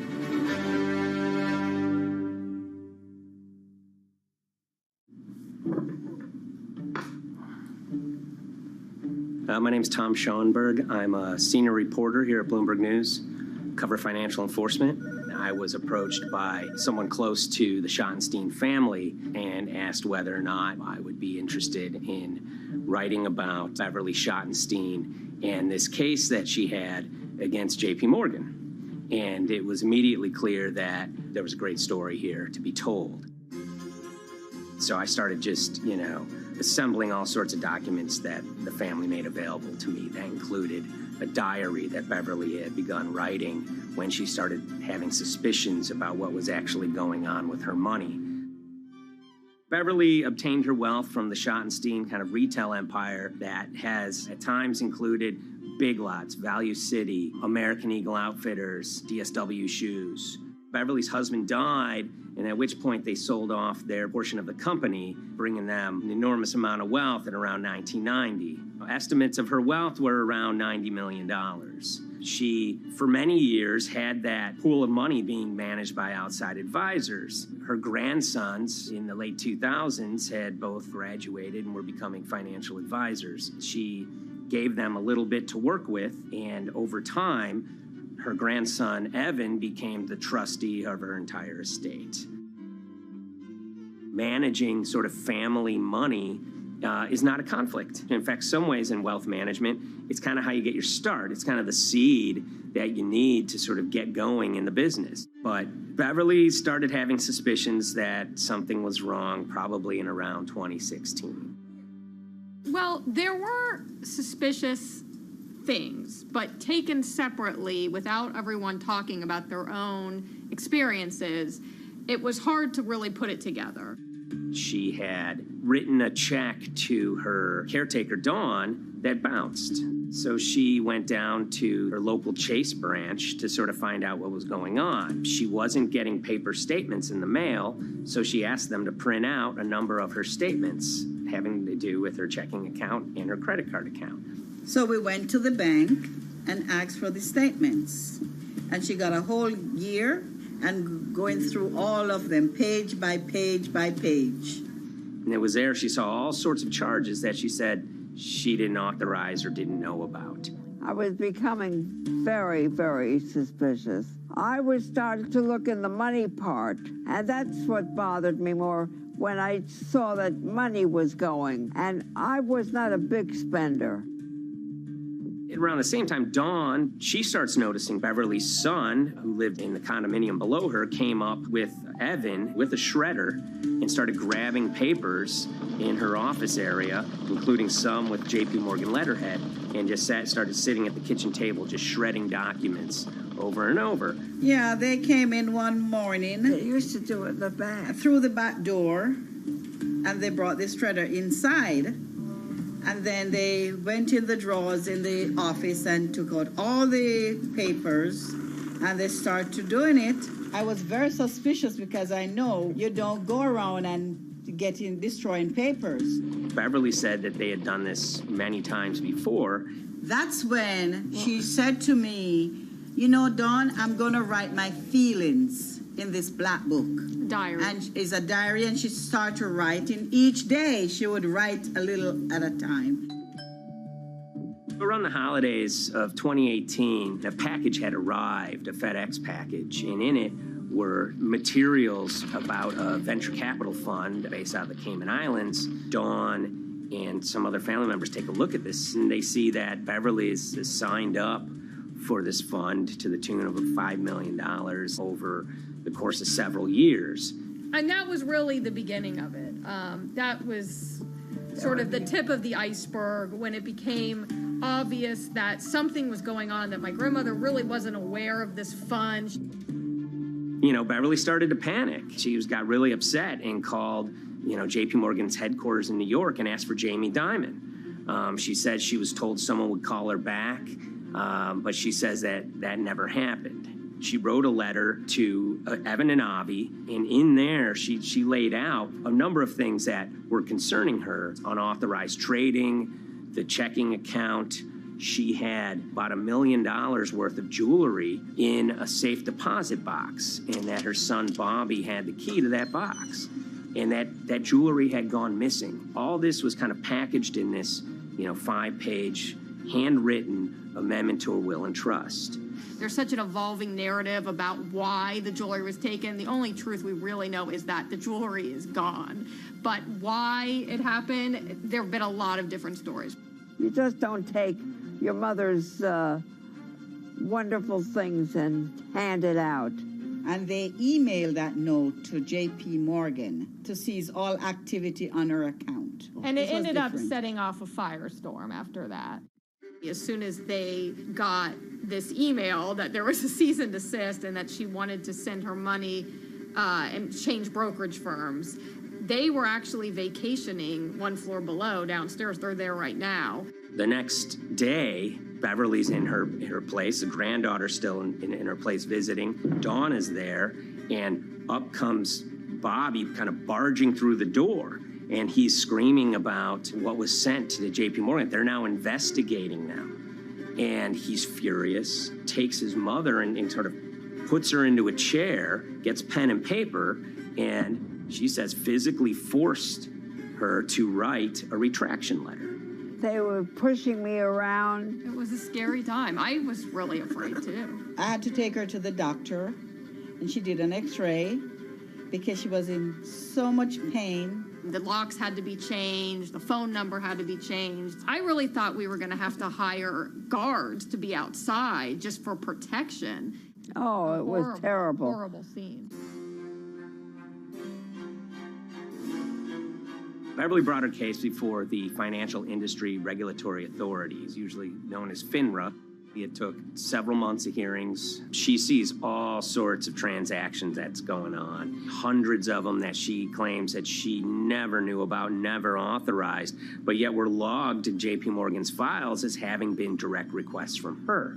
That included the sale of a large amount of Apple stock worth several $1 million, as well as all her stock in Big Lots. Over the course of their time with J.P. Morgan, Evan and Avi were making all sorts of trading on her account that was generating millions of dollars in commissions for themselves and the bank, yet she was not sort of getting any of the type of gains that you would expect sort of an $80 million account in a bullish market to be able to get. They issued a ruling entirely in her favor, finding that her grandsons, as well as J.P. Morgan, they were liable for violating their fiduciary duty, misrepresenting themselves, and they also found that the bank and her grandson, Evan, were liable for elder abuse. Evan and Avi, they were fired from J.P. Morgan. They issued an award of about $19 million. I reached out for comment, and J.P. Morgan emphasized that Evan and Avi were no longer with the firm and that their actions do not represent the sort of values of the bank. I reached out to Evan and Avi, heard back from their lawyer saying that, they disagree with the law and the facts that FINRA kind of used to decide the case against them and are seeing if they can have it withdrawn. Her son, Bobby, wrote her a letter, said his sons weren't criminals, and he also admits to taking her jewelry. And he says he needed it to pay off some bad business debts he had. They never once came up to say, I'm sorry.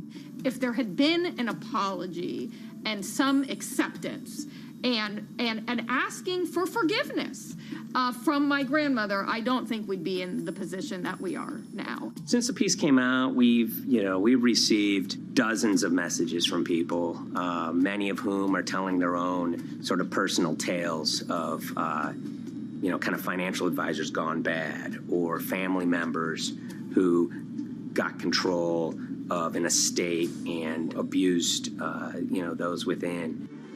Seems that it's really resonated with a lot of people. I keep, hearing a lot of feedback about Beverly and how, a lot of people feel she did the right thing. You're never too old to stand up for yourself and try to right an injustice. She was adamant that she wanted to stand up for herself, but at the end of the day, they did wrong. It's a painful life lesson.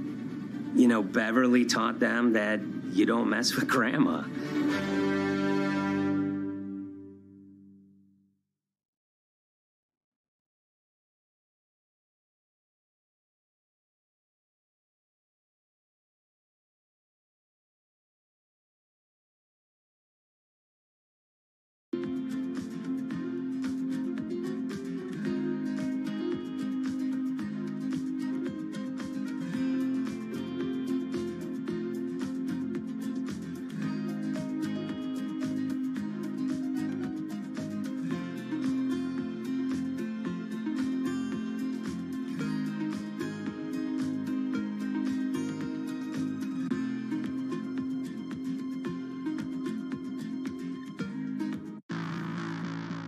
On April 20th, oil markets did something they never had before, and they crashed, went into negative territory and closed the day at minus $40. Meanwhile, in a place called Thaden Boyce in Essex, a group of 9 traders, led by a guy called Cuddles, made $660 million over the course of a couple of hours. The price of oil has collapsed to a record low. We've never really seen anything like it. WTI this morning down more than 35%. People maybe wouldn't have been so surprised if the oil price had fallen to zero, but the oil price went to minus 38. It went far lower than anyone had expected. And so lots of people in the market were saying, well, hang on, something else is going on here. A couple of months later, I started to get wind through a kind of network of sources that a tiny firm in the outskirts of London had made a huge amount of money that day and potentially had some part to play in what happened. The information we got was that 9 traders at Vega Capital London had made in the region of $660 million in one day. As a group, I think they made as much money in one day as Apple makes from its international sales in one day. I mean, it's an insane sum of money. Did they pull off a fantastic trade? Did they predict the way the market was moving and get it absolutely right?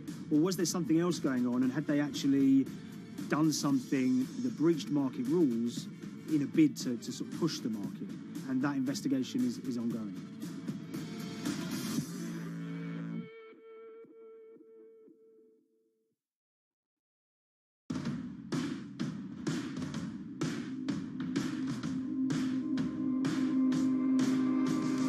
So Paul Commins is a trader who cut his teeth in the pits in the 80s and 90s. When everyone had a nickname, his was Cuddles. If you can imagine, that was a very sort of cutthroat type of world where people are doing, hundreds of thousands and millions of dollars trades by shouting at each other, giving hand signals, and then sort of scrawling on scraps of paper. The culture of the trading pits in London was very influenced by the working class guys who became traders there. They weren't like the city bankers that had gone before them. They weren't usually Oxford or Cambridge. They didn't wear Savile Row suits. They were ordinary working guys who happened to have a talent for trading. And a lot of them came from Essex. I think it was 400 traders in the pits, and Cuddles in his oil and gas pit was described to us as amongst the top 3. In amongst that, was very successful and made very large amounts of money as a young man. But inevitably, mechanization and the arrival of electronic markets was the kind of death knell for the pits. And in 2005, the IPE closed down. And when the pits shut down, a lot of the traders who worked there lost their jobs or quit or went to work for financial institutions. But Paul Commins decided to start his own trading collective out in Essex. Some of them are ex-pit guys, cut from the same cloth as him.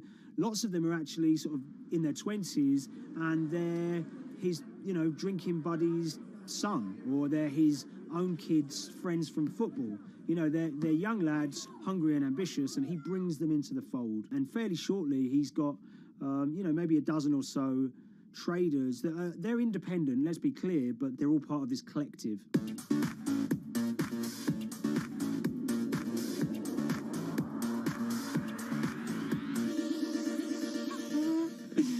Yeah, I'll let Liam deal with Essex. I am from Essex, so I feel like I'm free to, to get into this. Sweet, as they say. If you were to ask someone in Britain how they would imagine a kind of Essex person, they would see someone who's maybe slightly flamboyant, with a sort of Cockney accent, a sort of Guy Ritchie-style accent. Not afraid to splash the cash, but it's probably pretty bright and has done well for themselves. Don't even make sense, does it? But, these guys, they drove around very nice Rolls Royces and Bentleys. They went to places like Marbella on holiday. Thaden Boyce is a very wealthy place. You have to have considerable income to be able to afford to live in that village. It's a really nice place to live, and it's 20 minutes tube ride away from the city. Earlier in the summer, we have this lead, which is that there's this tiny firm called Vega Capital London, and they were the biggest winners from the biggest oil crash in history.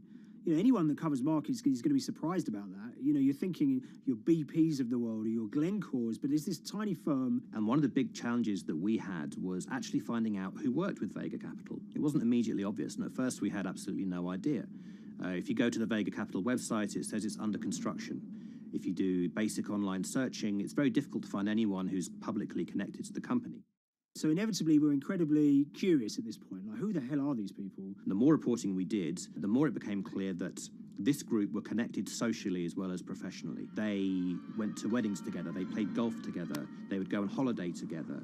We found out that a number of them were members of the West Ham Supporters Club in London. A few of them started companies together, so you could see all the connections between them and start to see a distinct group emerging.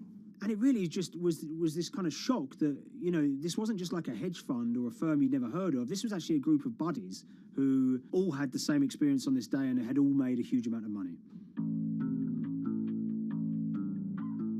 So if you're an oil trader, there's a number of different ways you can trade, and probably the most popular is WTI futures contracts. And it's basically a contract that says, I'm going to buy 1,000 barrels of oil from you at this point in the future, or I'm going to sell 1,000 barrels of oil to you at this point in the future. It's actually just a financial contract to gamble on to predict whether oil is going to go up or down. On the 20th of April in Essex, there had been signals for a while that this was going to be an exceptional day in oil markets. And we know that some of them arose early and started their trading in the early hours of the morning while it was still dark outside. Essentially what they were doing is buying contracts that gave them an obligation to buy oil at whatever the price ended up at 2:30 p.m. So they're basically placing a bet that oil was going to fall throughout the day. But they're simultaneously selling lots of oil as well. And whether they make a profit and how much profit they make is the difference between what they buy the oil for and what they sell the oil for. Now, of course, we now know throughout April 20th, the price dropped and dropped. So this is going very well for them. They are committed to selling oil at these prices, and the prices are continuing to fall, which means they're going to be able to offset it and buy oil at cheaper at the end of the day. Now, once it gets to kind of 1:30, 2 p.m., that's when things start to get really interesting. Suddenly there's a kind of influx of buyers and sellers, as desperation increases in the market and trading volumes go up. Now at 2:08 p.m. exactly, something bizarre and unprecedented happened, which is that oil passes into negative territory. And it fell to a record level of minus $38. We've never seen anything like it, period, in terms of the contraction of the global economy. That huge gulf between what they were buying the oil for and what they were selling it for enabled them to make more money than they ever thought possible.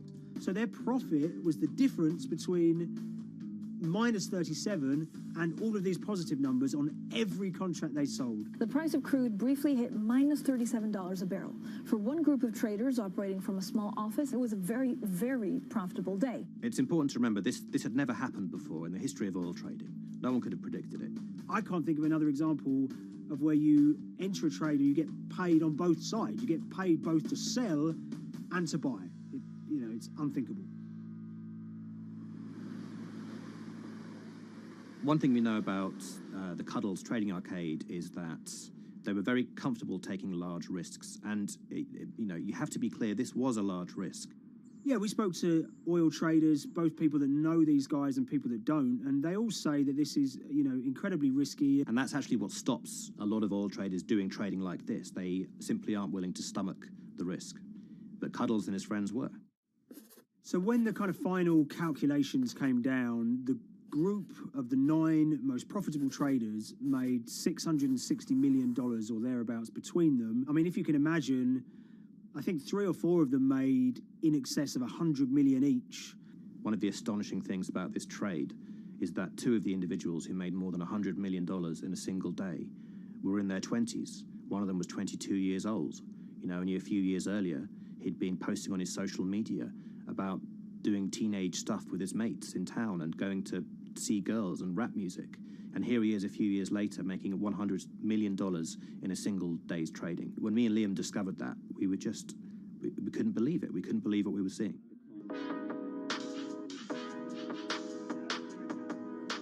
Oil trading is a zero-sum game. Anytime you're making money as an oil trader, someone else is losing it. Amongst the biggest losers were the investors in this Chinese fund, crude. Oil-producing countries like Kuwait or Canada,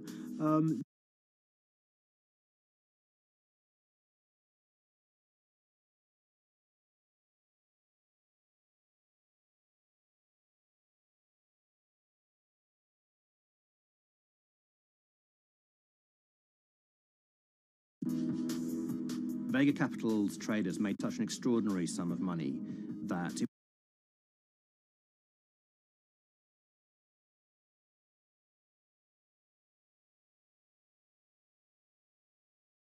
of oil futures in the market, which is an incredible thing to think about when you consider that the other participants in that oil market are going to be the world's biggest banks, oil majors, BP and Shell, and here you have a group of 9 guys in Essex who are having this significant influence over a global market for oil. I mean, I think you have to assume that if these guys had made $7 million or $10 million, they probably would be celebrating in Essex right now. But the fact that they made closer to $700 million has meant that they are facing understandable scrutiny. We wrote individually to all the Vega traders who did exceptionally well that day, and we got a letter in response from a law firm representing the group.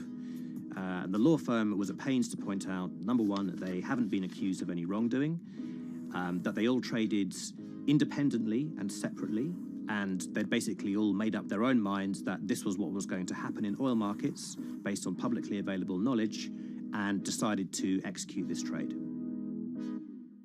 What I love about these stories is there's a real variance of opinion, and some people will look at what happened and think that must be dodgy. They all traded at the end of the day. They all made a huge amount of money while all these people lost. That's shocking. But lots of people say these guys are at acute disadvantage. They're in a market that's inhabited by, huge technology-driven funds and firms and oil giants that have got all the advantages in the world, and when you get a bunch of Essex geezers who essentially beat the market and find a way to make a huge amount of money, they should get a pat on the back, really, because that's the dream. Since this happened, a lot of the guys have stopped trading the monthly settlements that they'd done so well at in the past. Several of them have set up new companies. They've essentially gone very quiet. Any kind of social media presence they had has kind of closed down. By all accounts, they're, waiting this out. It's certainly too early to try and predict how the regulatory investigations are going to pan out. We just don't know. There's a number of potential outcomes for these guys. Potential punishments if there are any findings of manipulation against Vega or anyone affiliated with it. might be you could be fined, you could be banned from trading, and in the most extreme cases, there have even been criminal prosecutions in the past of people who have been found to have been manipulating the settlement and misconduct related to trade at settlement. There are other outcomes too. One obvious one is going to be they're able to walk away from this life-changing trade with all the money that they made and celebrated as heroes in the trading community. That they'll go down as legends.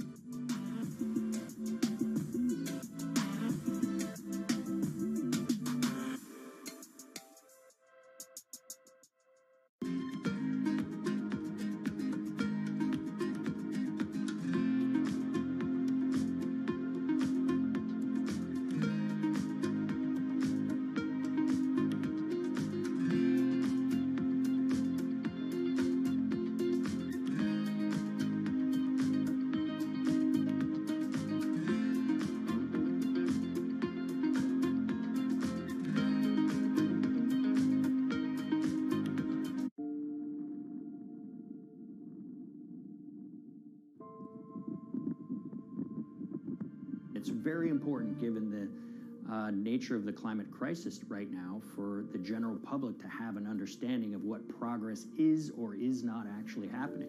And I think many readers right now, they'll see these hundreds and hundreds of companies making these big, bold climate claims. And they would be forgiven to think that we're well on our way to meeting the emission reduction trajectory we need to be on. And the reality of the matter is we're just not on that trajectory. And a key reason for this sort of disconnect is the use of offsets that aren't doing what they claim to be doing. We have a massive potential for sort of willful blindness. We can convince ourselves of things regardless of what the facts are. And so that's what tends to happen in these cases. It's not that anybody is setting out to commit climate fraud. They sort of walk themselves into a situation and they convince themselves of one thing, and that allows them to convince themselves of another thing. But at the end of the day, they're doing something that makes no sense at all.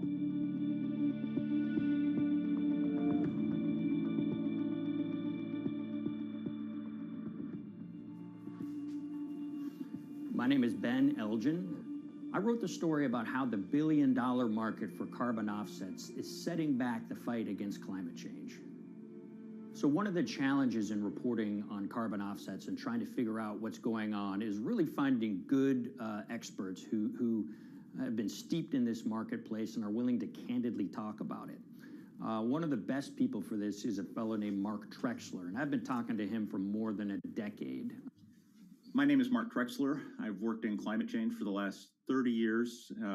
I was actually hired by the World Resources Institute in Washington to work on the first carbon offset project in 1988. In terms of defining a carbon offset, one of the beauties, so to speak, of greenhouse gases, sort of the silver lining of greenhouse gases, when you put up a molecule of CO2 into the atmosphere, it can be anywhere in the planet in 7 days. And therefore, if there's an option to reduce emissions on the other side of the planet, and you can do that very cheaply as compared to doing it in your factory, for example, then why not pay that person, that factory on the other side of the planet to reduce their emissions? Then you are, in a sense, offsetting your emissions, and the atmosphere doesn't really see your emissions anymore.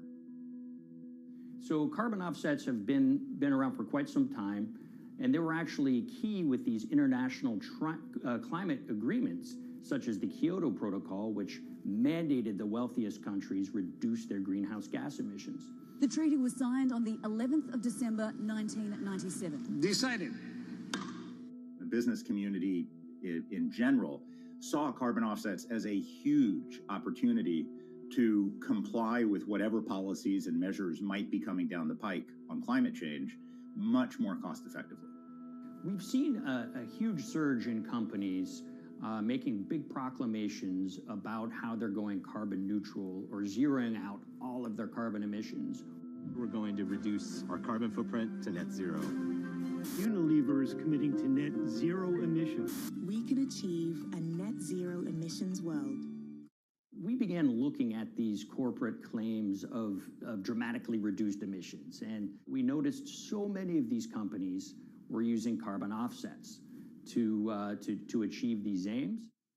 And as we began to look at the carbon offset projects themselves, what we found is that the environmental benefits claimed by these companies are not actually what they seem to be.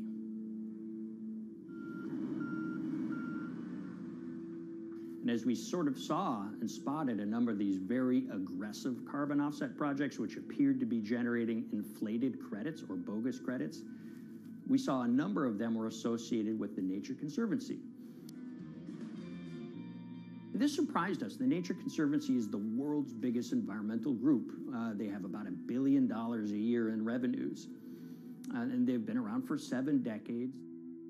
They've preserved about 125 million acres of land, and they've done so many good works over the years, and they've been very strong in terms of working with corporate partners.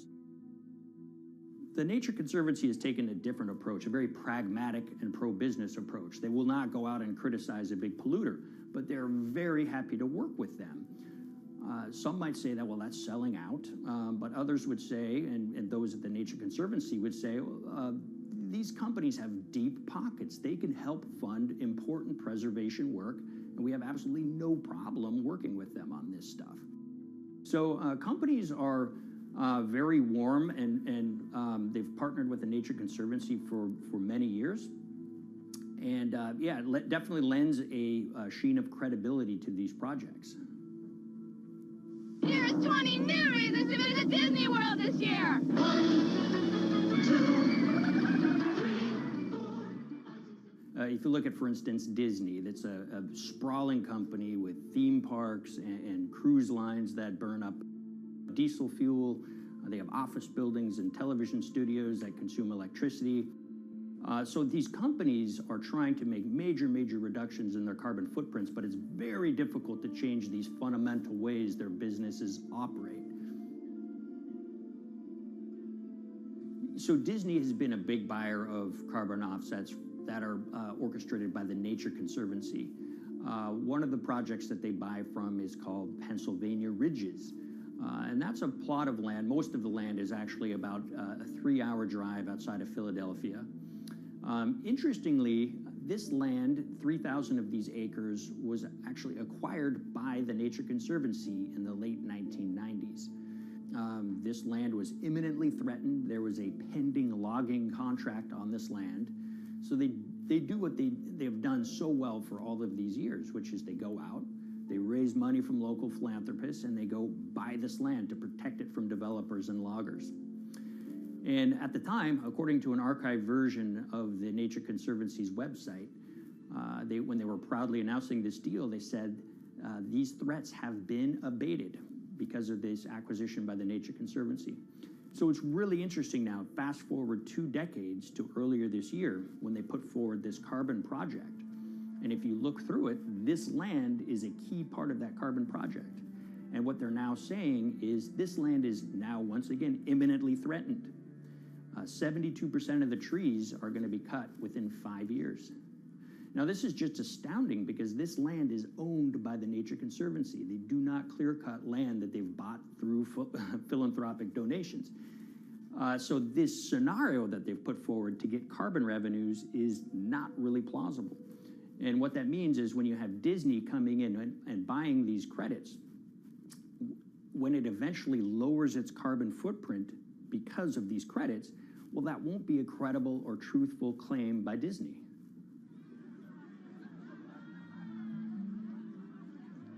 So this is an organization that truly understands the threat of the issue of climate change and is wanting to do its part to address this. However, in this situation, it just appears their drive, which they've had for decades, to increase the amount of revenues that it can use for land preservation work.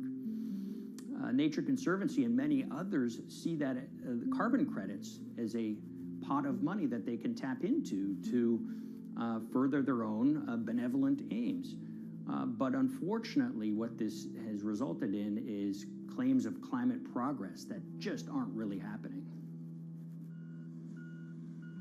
So the Nature Conservancy defends vigorously these deals, and they and others will say, look, our projects are just following the rules that these registries set up. So some would also put some of the blame on the registries themselves because they're setting up the rules which allow these vapid projects to get up and sold.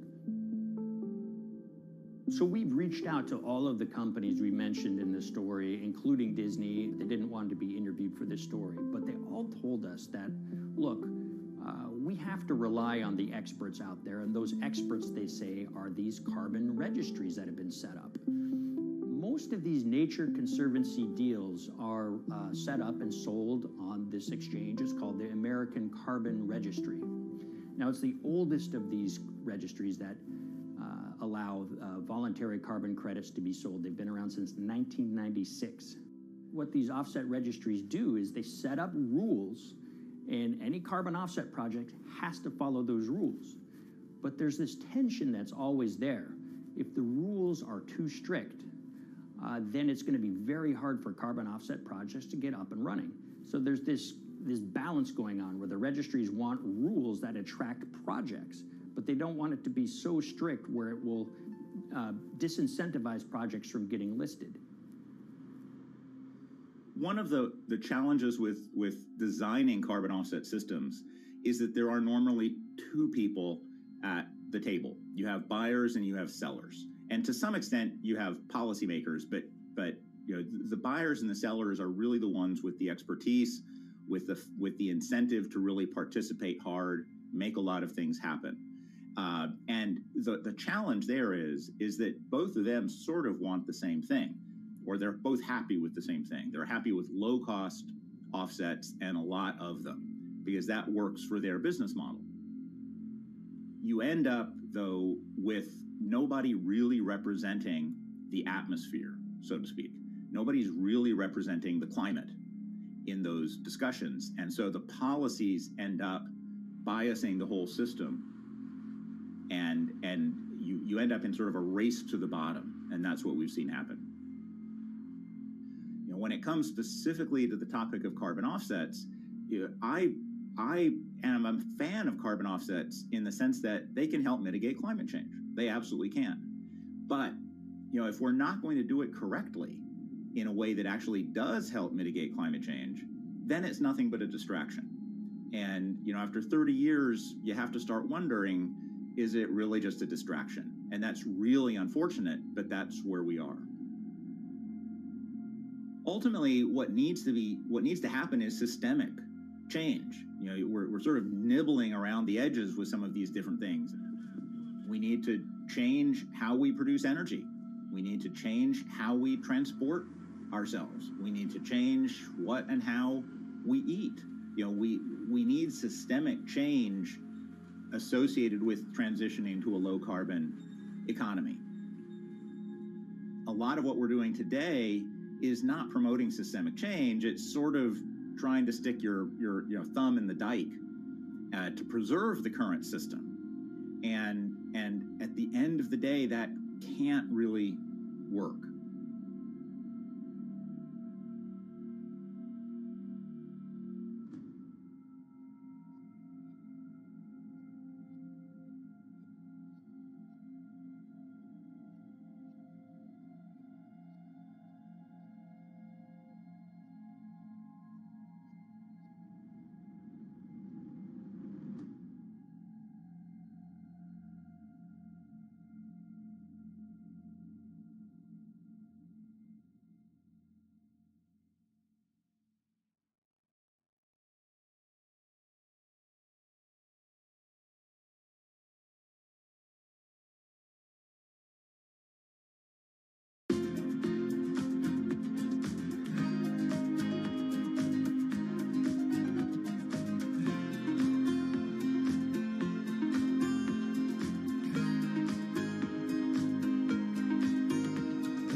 The Hyperloop. There's a good chance you've heard the name by now. This is the Hyperloop system. It can take people hundreds of miles in minutes. The Hyperloop, a series of tubes that would transport people in pods at ultra-high speeds over long distances. This is a remarkable new form of transportation that can whisk people from city to city in a flash. 29 minutes from New York to D.C., 30 minutes from L.A. to San Francisco. For years, we've been seeing these futuristic, utopian renderings of some cross between a spaceship and a monorail. But lately, the Hyperloop is becoming much more real. Yes. It was surreal to be even sitting inside a Hyperloop, and just even more incredible to actually be like riding down a track in something that was nothing more than a crazy idea 6 years before. Companies all around the world have been developing and testing the technology needed to propel passengers at speeds of over 1,000 kilometers per hour. But for many, speed is only the first step to unlocking the full transformational effects of a new mode of transportation. Fast is what we just sort of take for granted in the Hyperloop world. It's the network effects that really deliver the benefit. And that opens up a completely different scale of economic opportunity.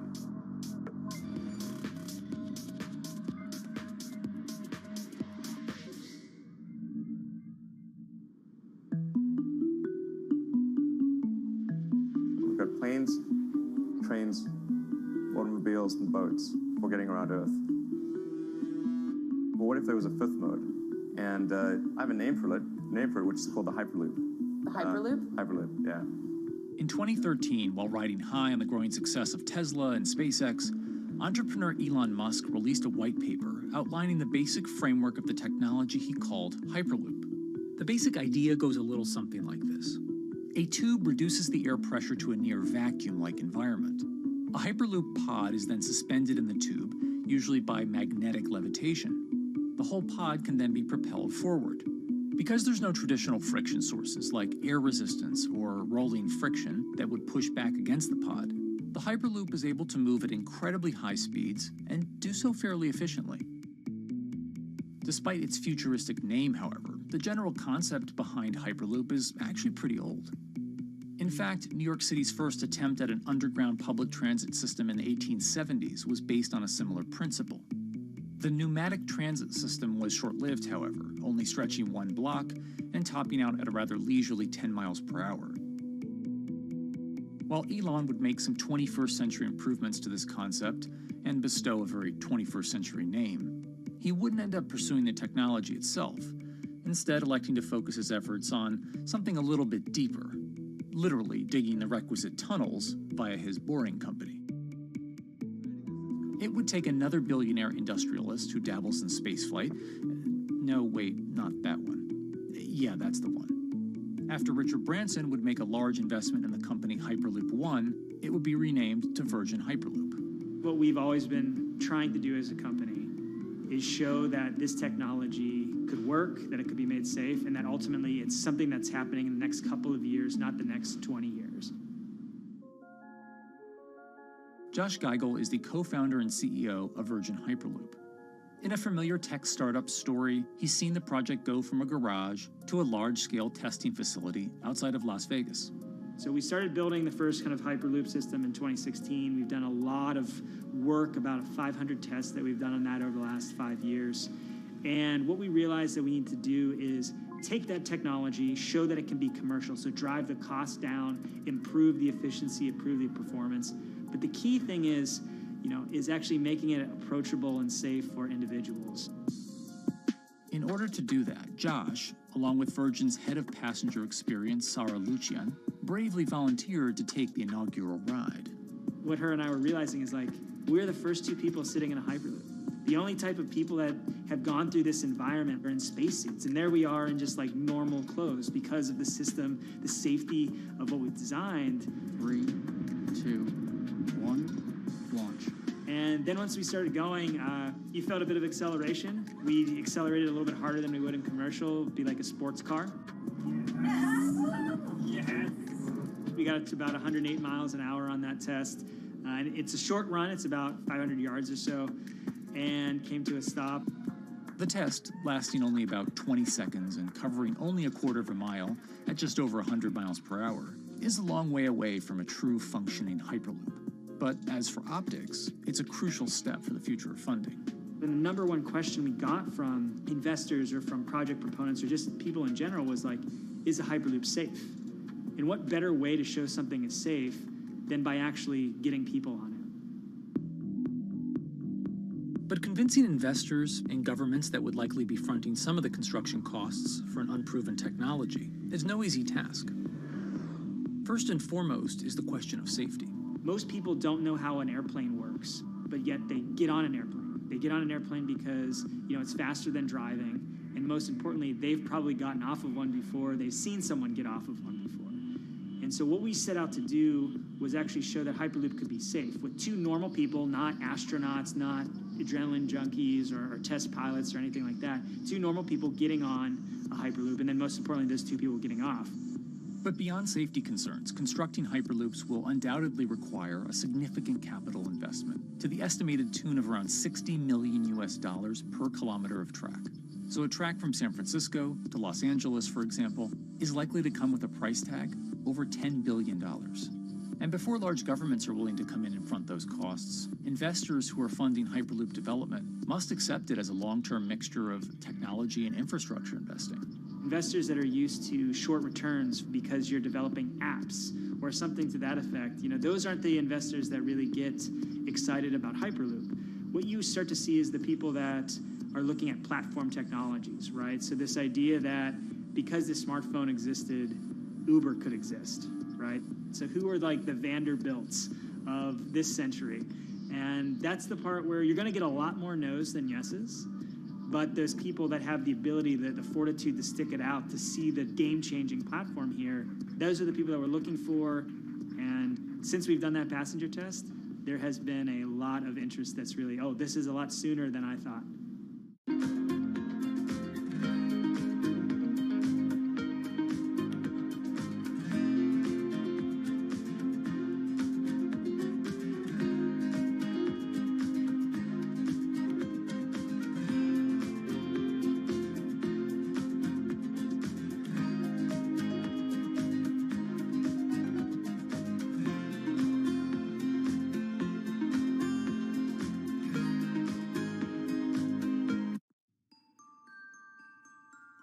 Envisioning the ripple effects of what Hyperloop could achieve, though, is fairly challenging at this stage of development.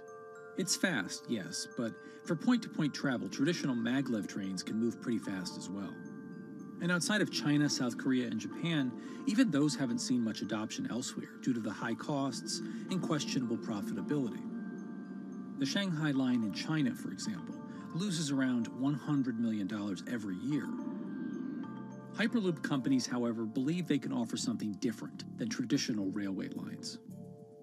My name's Alan James, and as far as I know, I'm the only guy on the planet who's written a government-level business case for 300 kmh conventional high-speed rail, 500 kmh maglev, and 1,000 kmh Hyperloop. It's fundamentally about moving people from where they are to where they want to go, when they want to make those journeys, and doing it in much smaller numbers. So pod designs for Hyperloop range from 12 to 28 seats, typically. Why are they small? It's because small enables the network to operate flexibly. And a great example of that is the east-west strategic route across the north of England, from Liverpool to Manchester to Leeds. So to get from Liverpool via Manchester to Leeds by train is just short of 2 hours today. It'll probably take you 2 hours driving as well in average traffic conditions. Net result is those three city regions remain three separate entities: Liverpool, Manchester, Leeds. There's very little commuting traffic between those urban areas. Hyperloop absolutely changes that from the ground up. Liverpool to Manchester is a 5 or 6 minute journey. Manchester to Leeds is also a 5 or 6 minute journey. What that effectively does is create a single supercity economy. In this vision, the Hyperloop acts a little more like a highway, where pods have fixed destinations and don't need to stop along the way. Meaning you can travel on a Hyperloop network from, say, Liverpool to Leeds, while the pod behind you travels from Liverpool to Manchester. And if that metro Hyperloop network is connected to other networks from the same location, you could travel from Liverpool to Paris or Liverpool to Amsterdam, all without making a single stop. For passengers, for business, for leisure, that is utterly transformational. For high-value freight and logistics, it's equally transformational. But critically, if you do a Hyperloop network at scale, you begin to deliver massively significant carbon savings too. A multi-regional Hyperloop network could become a replacement for both short-haul passenger and cargo flights and traditional ground transportation, both of which are significant carbon producers. One Hyperloop-connected distribution hub, perhaps at an airport that is predominantly used for international air freight, replacing maybe 10, 12, 15 distributed road hubs. It takes a lot of polluting and inefficient truck haulage off the roads. That itself means roads gain extra capacity. Hyperloops will still need to use electricity to both move pods and maintain the near-vacuum environment in the tube. Proponents of the technology believe that this can be done by using renewable sources, including a combination of solar panels and battery technology that could be used along the Hyperloop itself.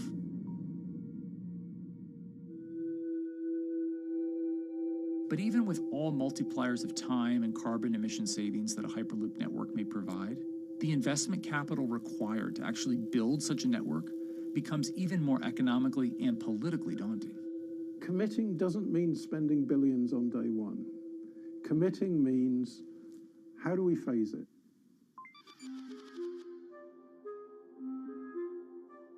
One company in the Netherlands is working to develop that technology, and perhaps more importantly, the international coalition needed to make the Hyperloop network a reality.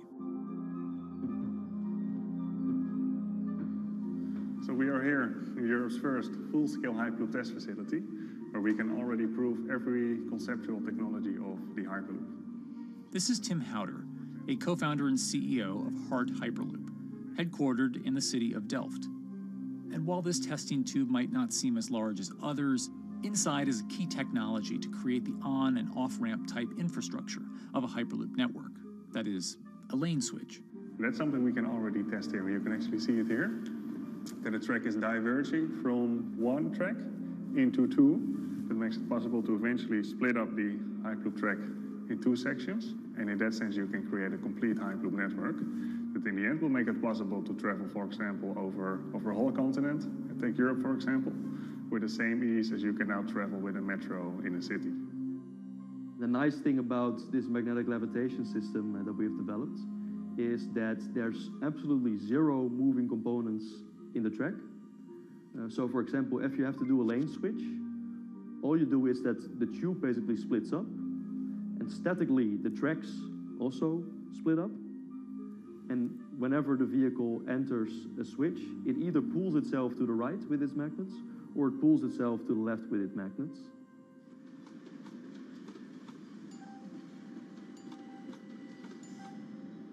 Lane switching on traditional rail requires the physical movement of the rail. Even modern magnetic levitation tracks use lane switching techniques in order to transfer trains from one track to another. And this is a very crucial element, because this is the thing that limits the capacity and, in the end, the usefulness of the rail network. Because the moment that a track is switching, that means that at that moment you are creating an unsafe environment for the trains behind it. So you need a lot of space between trains.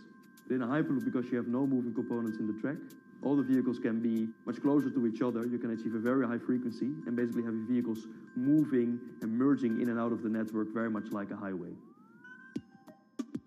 For now, though, Hart's physical testing has been limited by the size of their tube. Because the test track is only 30 meters long, they haven't tested this lane switch at speeds greater than 20 kilometers per hour. However, the company is working to build a new test site where it plans to increase that testing speed to 300 kilometers per hour. We're now in a phase where we have proven most of the most important technologies in the test facilities that we already have. And we have also demonstrated the viability and the feasibility of a network. If you look at all the subsystems that it consists of, most of those are proven systems, already demonstrated in lab conditions. So we don't really believe that the technology itself is going to be the biggest challenge. Because for all Hyperloop companies out there, actually building a Hyperloop system requires more than just a good product. We're talking about the safety aspects, we're talking about integration into the environment, we're talking about the social aspects. Do people feel comfortable traveling in such a system? So it's about all these different aspects. And the complexity is really getting all the different stakeholders that are relevant and that do need to contribute to bring this to market, to get them all following the same roadmap.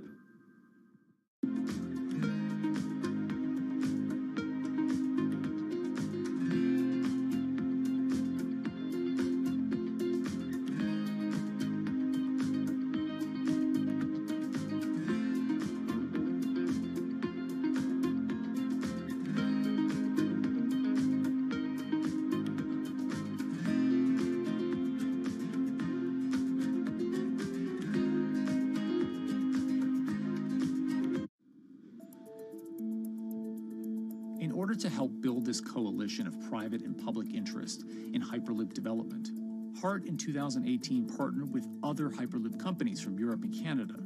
The goal was to define, establish, and standardize the framework to regulate Hyperloop systems. Right now we are working with all the Hyperloop developers together in setting up the first, let's say, structure for starting the standards drafting. One of the most important goals for HART is interoperability, which is essentially making sure that different systems can communicate with each other. Interoperability is so important because what we want to achieve is actually have this seamless travel experience. So you don't want to end up, for example, going from Madrid to Paris and then switching because you need to use a different technology to get, for example, to Amsterdam. The idea being that as companies around Europe create the first commercial Hyperloop tracks between individual cities, one day those can all be connected to a larger network.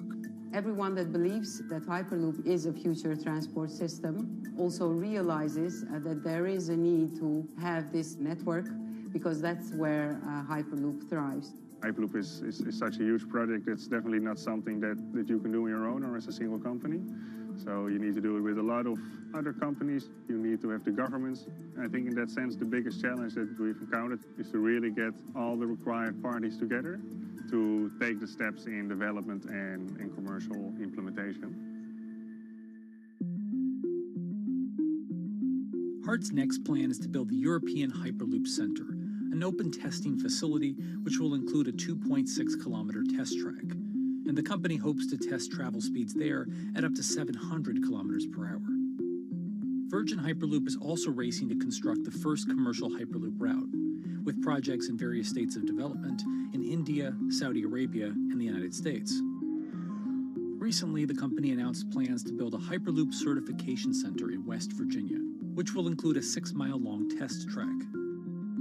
Proving the technology here will be crucial if Hyperloop networks can find a home among infrastructure investments that the Biden administration hopes to make. The idea that there's multiple Hyperloop companies, I think, is a redeeming aspect in the business. People really want to see something happen, so having multiple people move forward is good for that. I was struck when Josh and Sarah rode the pod. 2 or 3 of the major outlets used the phrase, "We now have a new mode of transport." And although all of that technology had existed before those 2 human beings rode it, it was the moment at which those 2 human beings traveled that short distance down the tube that in popular imagination, Hyperloop became a mode of transport. The metaphor I use with my team is that, the Wright brothers were first, but none of us fly on Wright brothers airlines anymore. If you don't continue to innovate, you're not going to be around, and so we'll continue to be at the forefront of building Hyperloop. Back in 2013, Elon had an idea. I think the difference now in 2021 is some brilliant engineers have spent real time grinding out the details. And I thoroughly expect the next 3 to 5 years to be decisive.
This week, how hydrogen can transform our energy usage. We'll look at why the universe's most abundant element could be a game changer in the climate revolution. Hydrogen technologies are not new. They are used in other sectors. We use them in space, on our rockets, and we don't need the laws of physics to change to be able to use hydrogen on our planes. From iron ore to green hydrogen, one of Australia's richest men tells us about his pivot to sustainable energy. Let's take action. It's practical, it's implementable. Let's do it now. Plus, the hydrogen revolution. We'll speak with the CEO of Italian utilities firm Snam about his new book and how green hydrogen could be competitive within 5 years. Costs are coming down and people are waking up to the fact that it's the only way to decarbonize certain sectors. From Bloomberg's global headquarters in New York, I'm Kaylee Lyons, and this is Bloomberg Green.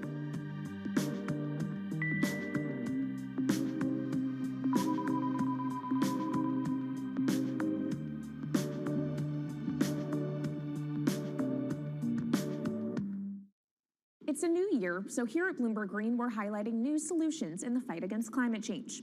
And one of those is as old as the universe itself, hydrogen. It's the simplest element around, but could well be a game changer when it comes to turning around our dependence on fossil fuels. Today, hydrogen is used in the chemicals industry to produce petroleum products. It's also starting to be used in steel production, an industry under a lot of pressure to decarbonize. But it has far more uses as well, from powering cars to heating our homes. And Bloomberg New Energy Finance sees a seismic shift in the sector in the next 10 years as green hydrogen squeezes out dirtier alternatives. So-called gray hydrogen dominates today.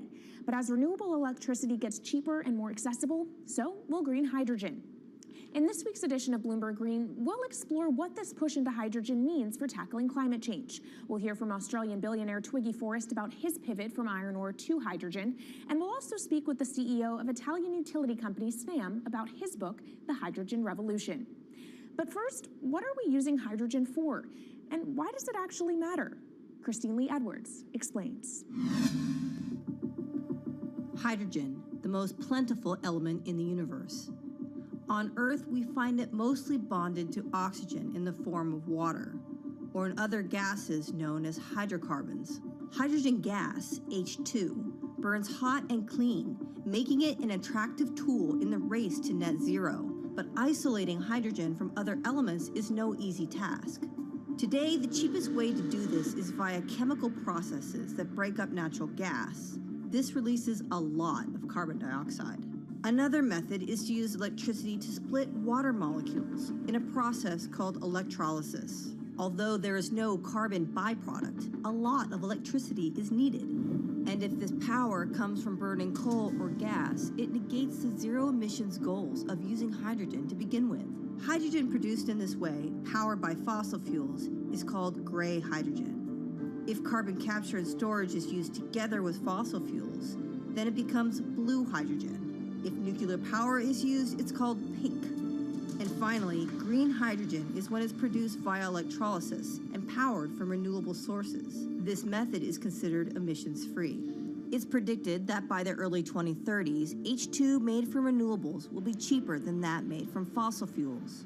But that hinges on the cost of electrolysis declining, which will be achieved through larger projects and an expansion of manufacturing. To be clear, vast amounts of H2 are already used today. Global production in 2018 totaled 117 million metric tons. This hydrogen is mostly used for its chemical properties, not as a source of energy, and very little of it is clean. Some sectors like steel could start using hydrogen for these chemical properties, replacing coal. Industries like cement and glass may also use hydrogen as a source of heat. Another advantage is its energy storage potential. It can be stored over long periods of time and used when more power needs to be added to the grid. It also could hold an advantage over batteries in heavy transport and shipping. The promise of hydrogen for energy has been around since at least 1874, when Jules Verne wrote about it in his book, The Mysterious Island. But the future of hydrogen will depend on policy. Countries with net zero targets, carbon pricing, and hydrogen strategies with investment mechanisms are likely to see the highest H2 demand.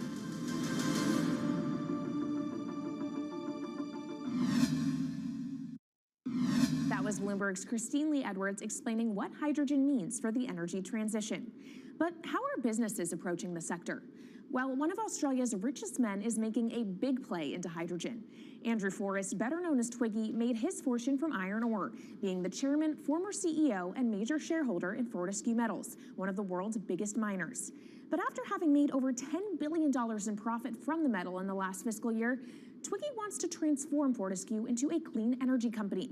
He's been scouring the planet in search of investment opportunities in hydrogen and renewables.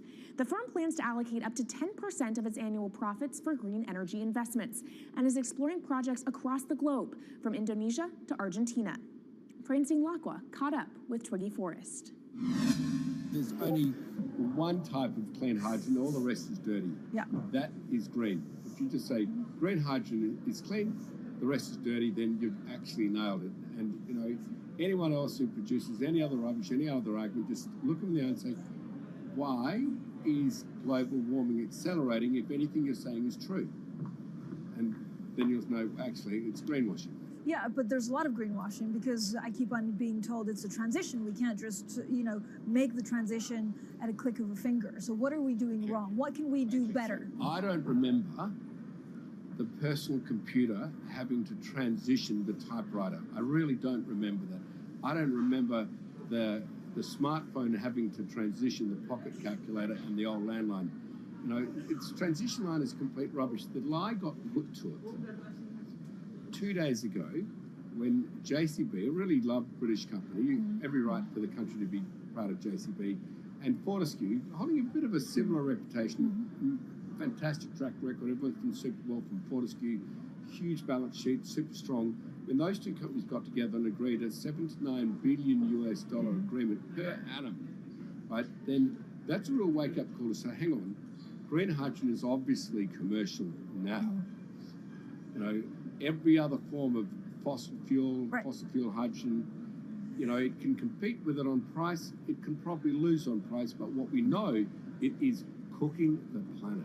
And only green hydrogen zero methane, zero carbon in the supply chain. Don't worry about the molecules in the supply chain. But at the moment, we're not even phasing out coal, if you look at the G20 communique. So we have a long way to go to talk about only using green hydrogen. Yeah, so look, I have a call, which I'd like to make now, that the world should not fund any more coal-fired power stations, coal mining projects, ever. We should wind them down as quickly as possible because they are cooking the planet just like grey and blue hydrogen is cooking the planet. Yeah. You know, hydrogen, which is not made from renewable electricity, is releasing 10 to 16 times more carbon, let alone the methane, which is worse, than it is hydrogen. So we've just got to stop doing things which are self-harming under the guise of greenwashing. So why are leaders so slow? Even if you look at the appetite for ESG investments, they're growing exponentially, so are emissions. So where are we allocating capital? Okay, so take the recent G20. There's probably a reason why there wasn't strong action coming out of the G20 because people were not aware that major transactions between large companies were taking place now on green hydrogen, that actually this pollution-free all the way to the supply chain fuel is now being transacted at multi-billion-dollar scale. If they'd known that, I don't believe any sovereign leader or any energy minister or climate change minister could not take ultra seriously that green hydrogen is now here to stay. It's broken through. History has been made. It will never go back. Okay, what is the one thing that you would tell leaders today and business leaders? How do we transition faster than what we are now because we're at real risk of missing our targets? Oh, so that's really simple. You stop funding, you stop subsidizing, you stop using money into fossil fuels. It could be carbon sequestration, it could be fuel rebates, it could be anything. Hundreds of billions of dollars getting ashed while we ash the planet on fossil fuel subsidies. Because we haven't had that renewable electricity, we haven't had that green hydrogen, we've kind of been pushed down. It's all sorts of excuses. Oh, it'll never be commercial. It'll never be supplied in the quantities we need it. You know, blah, blah, blah. Now we know, let's take action. It's practical. It's implementable. Let's do it now. Okay, if we do it now, is there going to be a shock to the energy system? Is there going to be a shock actually to economically? And is it worth, not talking about transition, just going from A to B? Yeah, it's a fantastic question. A to B is the solution. Let fossil fuels do what fossil fuels do. Just burn their coal, burn their oil, burn the gas. At least they're pumping up carbon and methane into the atmosphere, honestly. Well, not that honest because they don't measure methane, which is 90 times worse than carbon. But at least the carbon is being done honestly. Encourage the green hydrogen sector to come in really fast. Okay, it's there. There's renewable power all over the world. We now know how to make electrolyzers much cheaper, like 25% of the original cost. We know how to do that now. We don't have an excuse to get into it. Does it need to be cheaper than oil and fossil fuel for it to be viable worldwide? Well, right now it is. Okay, so let's just swallow that bit of financial data. Right now it is cheaper, and it's getting more cheap. It's the only fuel you know of which is declining in value. You don't have enough of it, right, to power the world. Yes. That's only because we haven't had policies to support it. If we had policies to support it 5-10 years ago, it would be everywhere. You'd see the global warming budget start to come down. Now, we've got 5 or 10 years to make a huge difference. I need policy leaders all over the world to appreciate now, okay, big business is transacting with green hydrogen in multi-billion-dollar agreements. We now know it's here and it's here to stay. Let's spread it everywhere. Coming up on the program, the hydrogen revolution. We'll speak with the CEO of Italian utility firm Snam about his new book and why he thinks green hydrogen will be competitive in just 5 years. Plus, how are airlines working to become more sustainable? We'll look at how Airbus plans to step up in the climate fight. This is Bloomberg Green.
Bloomberg's world headquarters in New York, I'm Kaylee Lines, and this is Bloomberg Green.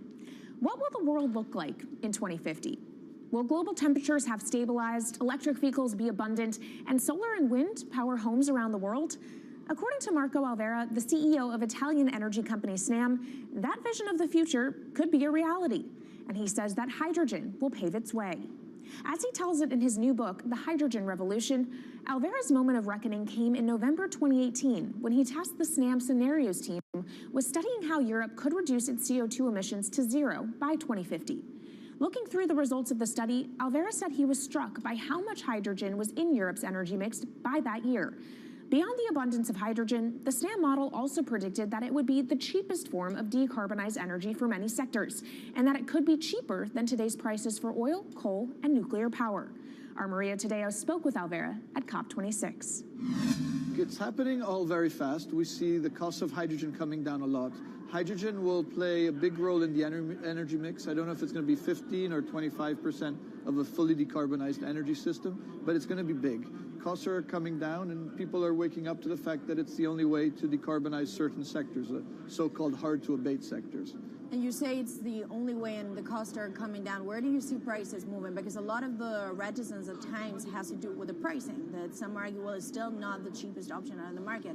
So when I was first working in hydrogen in 2004, it was costing $1,000 per megawatt hour. 2010, 600. Today, 100, and we see it going down to 50 in 5 years' time, and to going down to $25 per megawatt hour in the next 10 years or so, which is a quarter of where it is today. That's really because renewable energy, and we're talking green hydrogen here, renewable energy costs are falling, but the cost of making the electrolyzer, which is the kit that you use to convert solar or wind energy and water into hydrogen, the cost of this kit is falling a lot because it doesn't really exist on an industrial scale. So as we build up capacity, we industrialize it, we standardize it, and we squeeze costs out. That's really the cost trajectory. And for that, of course, you need demand, however, for governments and also institutions to kind of buy into this idea that it is the future and we want to invest and create infrastructure. What are they telling you? When you speak to governments, when you speak to officials, are they keen on this? They're very keen. So the Department of Energy shares our view in the States of getting to below $1 a kilo, which is $25 a megawatt hour. The European Union has a hydrogen strategy, which is very clear, and several member states have the same. Chile wants to export a lot of hydrogen. China's big on hydrogen. Australia's very big on hydrogen. Japan is blending already hydrogen. So I would say the world is now really focused on this because it's the only way to store energy for a long period of time, economically, is to convert it into either a liquid or a gas. And of course, you talk about the price, but the other big component is the volume. You know, how big can you go? Where do you see that on a time scale? So wherever it's sunny or windy, you can produce very cheap hydrogen eventually. And so compared to oil and gas, which are concentrated in few parts of the world, it's going to be very democratic from that point of view. So every sunny place, every desert, every ocean wind can be turned into hydrogen that we can put on ships, in pipes, and really start trading it around the world. So it's going to happen a lot faster than a lot of people think. So, and when you say a lot faster, what is that in time? As I said, $50, which is essentially oil parity within 5 years. And then, depending on how quickly we ramp it up after that, we could get to $25, which is coal parity before the end of the decade. And in big scale. In big scale, because once you get to coal parity, that's the only way we're going to get China and India to stop burning new coal.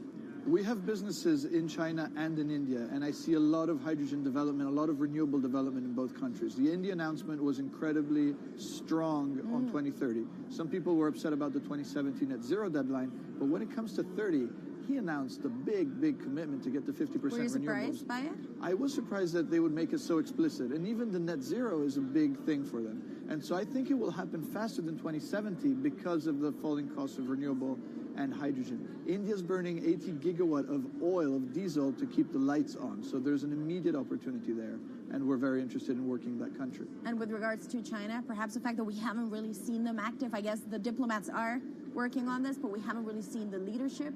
It's going to be technology, it's going to be industry. I think China has committed to a net zero, which is very important. At the G20, China was clearly behind the 1.5 degrees. So I think a lot has been achieved between the G20 and COP. And I think what's really important is to see in the coming years how quick it's in our hands to make part of this happen in 5 years, or it could otherwise happen in 15, 20 years. It's about building the project. The capital is there. We saw how many trillions of dollars are already committed. What's missing is really the projects, and that's where companies like us step in. Marco Alvera, CEO of SNAM there, speaking with our Maria Tadeo. Let's turn now to the aviation industry. It's a big contributor to global greenhouse gas emissions, and it's under pressure to change that. In October, the International Air Transport Association, a trade body representing airlines, approved a target of achieving net zero emissions by 2050. To achieve that, many airlines in the US and Europe are looking to buy sustainable aviation fuel made from renewable sources like used vegetable oil. Initiatives like these are pushing plane makers to come up with some radical new aircraft that will eventually cater to our growing appetite for travel without hurting the environment. We took a look at how Airbus, the world's #2 aircraft manufacturer, is stepping up to the challenge. How long until we can fly emission-free? Airbus says it's more confident by the day it can be done by its 2035 target. Airbus's CEO spoke about its ambitions for hydrogen-powered planes at the company's summit in France. The physics works.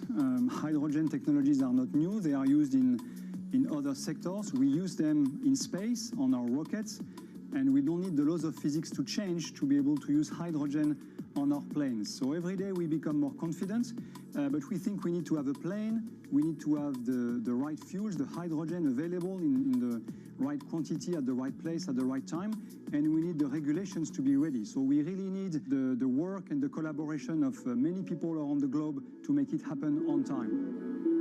But it could be a long wait until green passenger jets go mainstream. Larger aircraft with more than 150 seats are not expected to feature globally until about 2050. That means manufacturers and airlines today are under growing pressure to ramp up short-term innovations to cut their carbon. In the long term, meeting the ambitious plans for so-called green hydrogen means building a giant industry almost from scratch. To make that happen, British airline EasyJet is among those saying governments need to get involved and fast. Aviation's emissions over the last 3 decades leading up to the pandemic grew by about 80% to over 1 gigaton, and that's projected to double by 2050. According to Bloomberg NEF, about half of the airlines with the largest global market share have set net zero targets by that same date, nearly 3 decades away. Coming up, from blue sky projects to the bottom line. We'll speak with our Bloomberg NEF expert Meredith Annex and dig into their models about how hydrogen fits into the future energy mix. This is Bloomberg Green.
Bloomberg's World Headquarters in New York, I'm Kaylee Lyons, and this is Bloomberg Green. Now let's bring in Meredith Annex, our Bloomberg NEF hydrogen specialist, to talk more about how hydrogen could change the energy landscape. So Meredith, what place do you think hydrogen is likely to have in the future energy mix globally? Hydrogen's this incredible solution for us as we look to decarbonize because it's a perfect solution in areas that are hard to electrify. So where we like to think about hydrogen playing a role, it's in things like heavy industry, especially where you need a feedstock as well as energy source, and in things like dispatchable power, long-haul transport, maybe even shipping and aviation. That sounds great that it can be used for such diverse industries. At the end of the day, though, how much is this going to cost?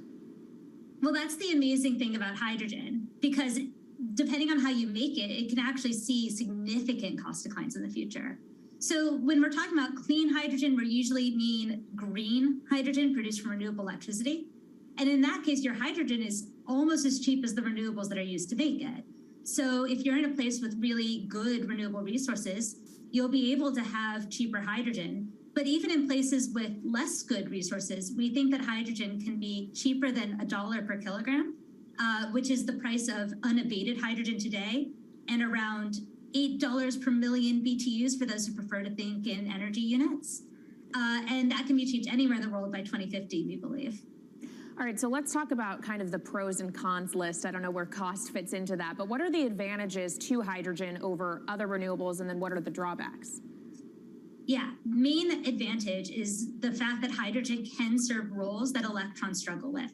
And that's things like seasonal storage, for instance, or just anything where you need storability, where electrons are harder to store, hydrogen is going to be easier. That also leads to a downside, though, because hydrogen is less energy dense than the usual things that we use for storable energy today, like coal or oil or natural gas. So you will need more volume of storage to handle the same amount of energy. Let's talk about the viability as well and how it may differ in different geographies. What is your view on that?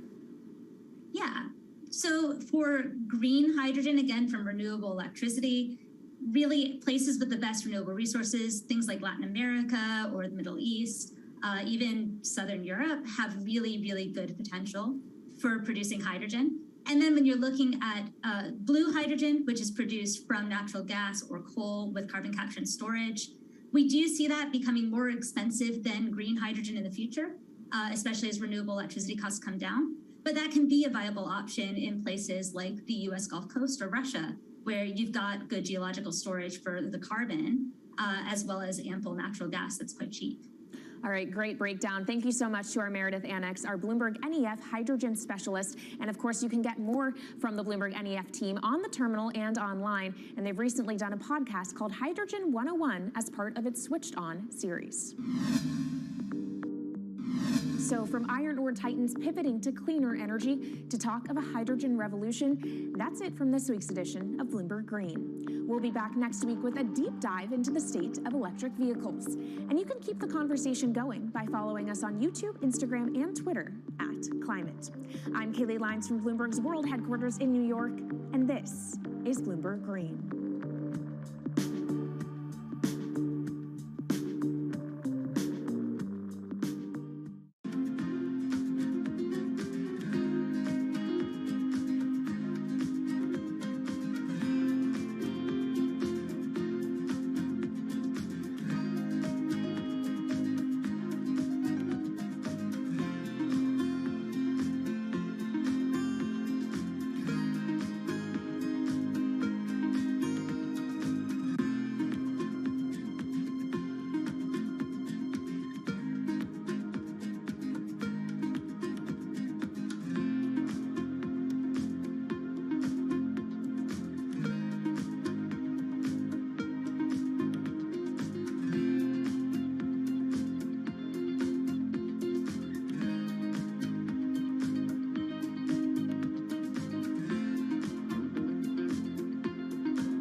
is Bloomberg Business Week.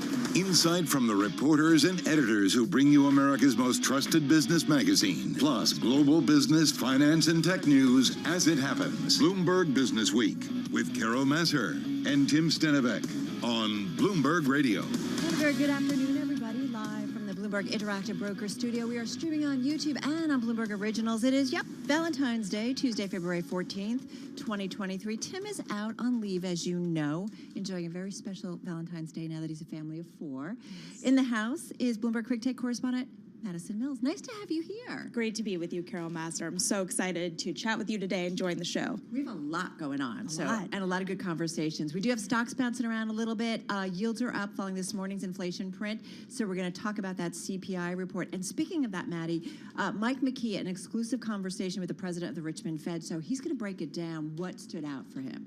Big conversation with him there. And then we've also got Tesla investor Ross Gerber joining us. He says it's time for Tesla to grow up. He's, of course, pushing for a seat on Tesla's board. Really excited for Ross to join us there. Yeah, he's been a huge fanboy, so it's interesting to see. We're also going to check in with the Informatica CEO on the upside surprise that they had in their cloud business. They just reported earnings last week. And then we're going to tell you about Ben & Jerry's latest crusade that started a civil war at its corporate parent.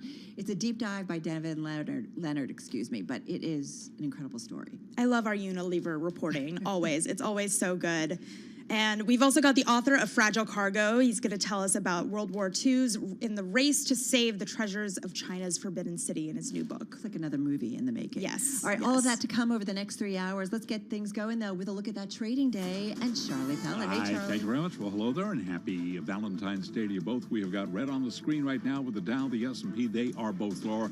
NASDAQ higher now by 22 points, up by about 0.2%. We do check markets all day long at Bloomberg, and so let's get right to the numbers. S&P down 4 now, little changed, down less than 0.1%. Dow Industrials down 117, drop there of 0.3%. The 10-year 3.75%, the 2-year 4.61%. Stocks have paired losses. The 2-year Treasury yield adding more than 10 basis points after data showed that inflation remains elevated, and Federal Reserve officials again warn that the remedy might have to be higher rates for a longer period of time. Reaction to this morning's CPI report from Sarah Malik, Chief Investment Officer at Nuveen. Well, there's something for the bulls and the bears in this number. The number's not as bad as feared, but if you look under the hood, very sticky shelter prices up 0.7, and also used car prices down, but we've seen the real-time data where used cars prices are increasing, so that's yet to come into this number. Key question is, what does it mean for monetary policy? I think it brings back the likelihood of a third interest rate hike. And again, we've got the 10-year 3.75%, 2-year 4.61%. Spot gold flat on the day, $18.53 the ounce. West Texas Intermediate crude down 1.3%, $79.09 a barrel. Air India has announced a 470 plane order with both Airbus and Boeing in what stands to be the largest purchase in commercial aviation history. ADRs of Airbus up by about 0.8%. Boeing shares up now by 2%. Again, recapping, the Dow lower, S&P, NASDAQ, they're both higher. I'm Charlie Pelleton. That is a Bloomberg Business Flash. Happy Valentine's Day, Charlie. Than's you very much. Don't get me going on Valentine's Day. We'll just leave it at it's There's a backstory there. There really is. Yeah, I hate the holiday. You weren't going to tell anything. Well, I know. But here's the way I look at it. I think of my wife as the Federal Reserve. I'm the banking industry, and it's one big stress test once a year. Oh, my God. That is just kind of perfection, Charlie Pellin. Your wife's calling, by the way. All right, let's get to the market drivers report. Let's set your business week agenda on this. Yep, it is Valentine's Day, February 14th. Kriti Gupta in the house with Maddie and myself. She is anchor and markets correspondent here at Bloomberg in our Interactive Brokers studio. I feel like it's kind of a weird trade when it comes to the equity market, kind of a little bit back and forth here, but the bond market pretty definitive. Yeah, it is. And look, I think the way we have to kind of view it is these are two separate stories. When you look at the stock market and the bond market, they are no longer attached at the hip, which is what we're so used to believing in all of 2022, the idea that higher yields, lower yields, that defines tech, tech defines the rest of the market. That is no longer the case. But let's start with the bond market story. Look, CPI came in at 6.4%. 60% of the CPI report, Carol and Maddie, was one thing. Just housing. Shelter. And that is kind of crazy when it comes to how you interpret it, because there is this kind of inevitability baked into the market that, okay, well, we know commodity prices have come down from their peak. We know that labor is starting to like kind of make its peak. It's plateauing a little bit. It's not coming down, but it's not going up either. Housing has been going up. Certain parts of the country, Seattle, Atlanta, some of kind of the outer, I don't want to call them like tier 3 cities, but like smaller cities have been coming down, but the bigger ones have not. But there is this inevitability that eventually the housing market is going to snap, kind of like eventually the labor market is going to snap. So I think there's kind of a little bit of writing off what you're seeing in the CPI report today. Nevertheless, the bond market is really playing on technicals here. Take a look at the 10-year yield. Carol, we've been talking about this nonstop. Trading range on the 10-year yield, 325 to 375. It only got to 377 and then came right back down. So that's interesting. I think it's important. Yeah. What it really tells you is that they're treading water, and the bond market is not really factoring in any new information, which is why you're seeing that range really stick and stay firm. On the equity side, the S&P 500 is down 0.2%. This is a tech story. This is a, Alphabet, Tesla, Microsoft story. And if you actually look at some of the movers today, semis too are on the move to the upside. well, that was the trade I was going to say. If you look at some of the downside performers, a lot of it is the tech companies that were driving the rally yesterday. They're kind of taking a little bit of a breather. The ones that are rallying today are your inflation bid of 2021, 2022. Remember what you guys did then as a story? If you believe in inflation, you buy chips, you buy commodity stocks, and you're good to go. And that's exactly what's outperforming today. This was going to be my question for you. Are we finally seeing the bond market and equities coming together a little bit more, or are these numbers we're seeing today just a correction in equities? It's a correction in equities from yesterday, because I think we went, I can't remember what we rallied, but over a 1% rally in the NASDAQ, I want to say. So you are seeing a little bit of a pullback there, and that's important. But this kind of brings me back to my original point. Yields are no longer driving the story. NASDAQ 100 was up 1.6% yesterday. There you go. So, but I think one of the concerns you're going to have is, and we started this at the start of the year, is you want a sustainable stock market rally. You cannot have that without tech on your side, because you need that breadth, and over a quarter of the index is just these big tech names. All right. I love surveillance. Don't tell Tom Keene. But I did listen this morning. He and Lisa had a great interview with Ken Rogoff. And they talked about, it's so unusual, right? When you talk about higher rates, that's usually not good for those tech names. But his point was, he said higher rates normally mean lower asset prices, but because we continue to have economic growth. And so he's looking at the full picture and saying, as long as we continue to have growth, that's a positive for equities. Yeah, it really is. And look, overall, but also tech. And look, and 2022 wasn't the story that tech was kind of driving these indexes much, much lower. They were the ones that were getting hit the hardest.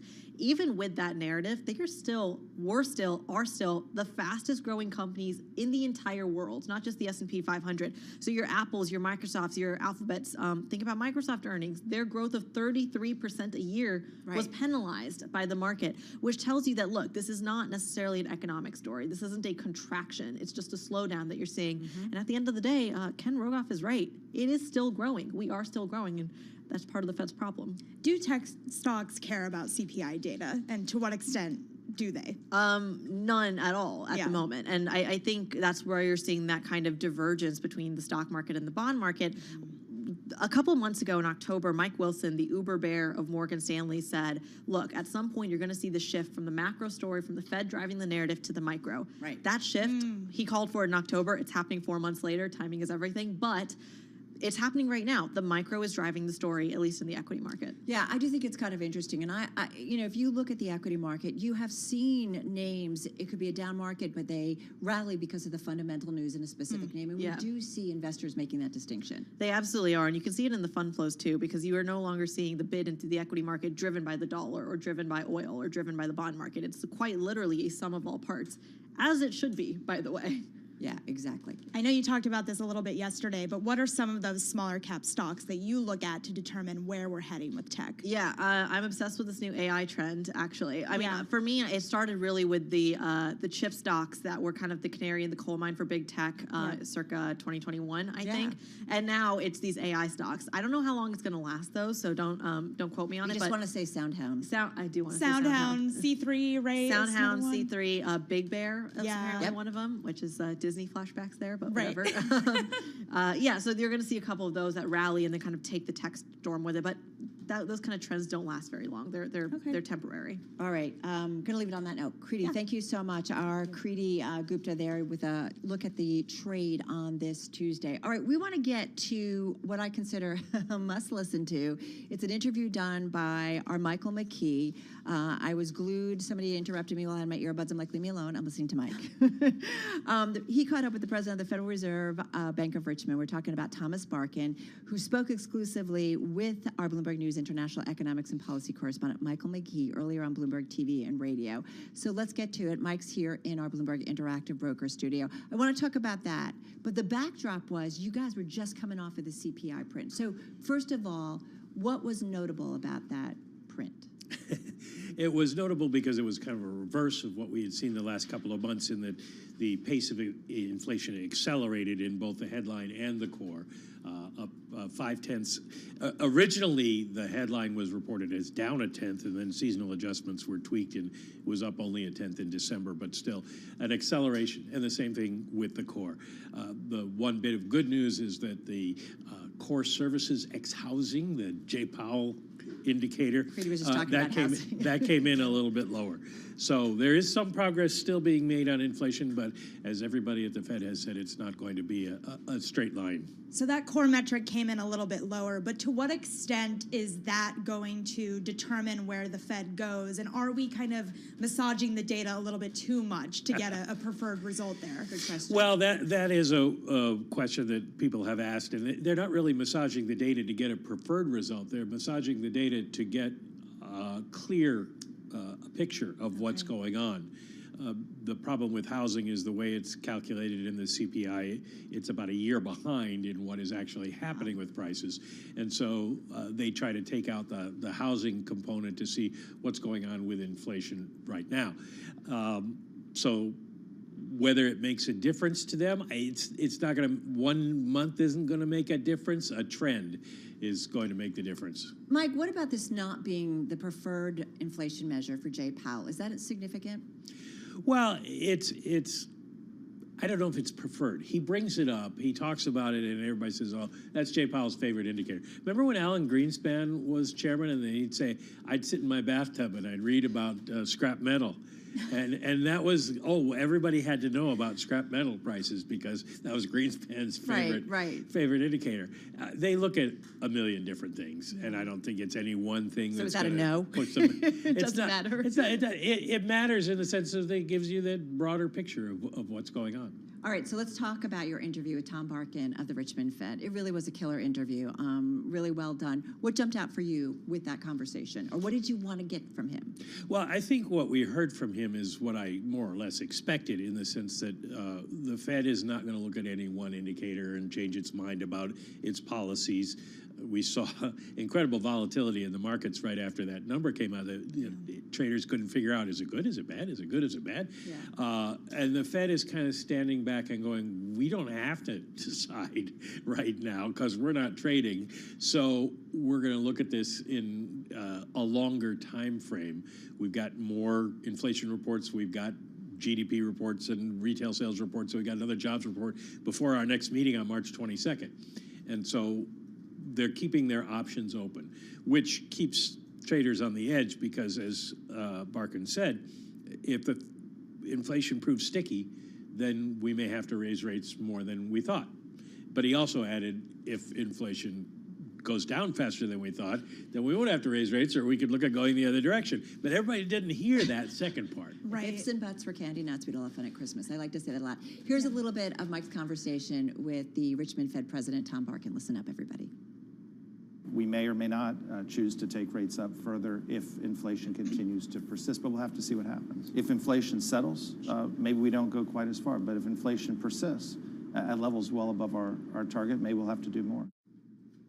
So a lot of what I heard, Mike, and you should correct me here, is some of the hemming and hawing that we heard from Jay Powell as well after the last decision from the Fed, like a hawkish decision, but dovish statements. Do you see the Fed moving in that direction in the future? Well, it's kind of it depends on what you're talking about they're trying to accomplish in this sense. The Fed wants to be hawkish because it wants the markets to think it's hawkish, but it wants to be flexible to react to the data as it comes in. And if they say that, then the markets think, oh, they're dovish.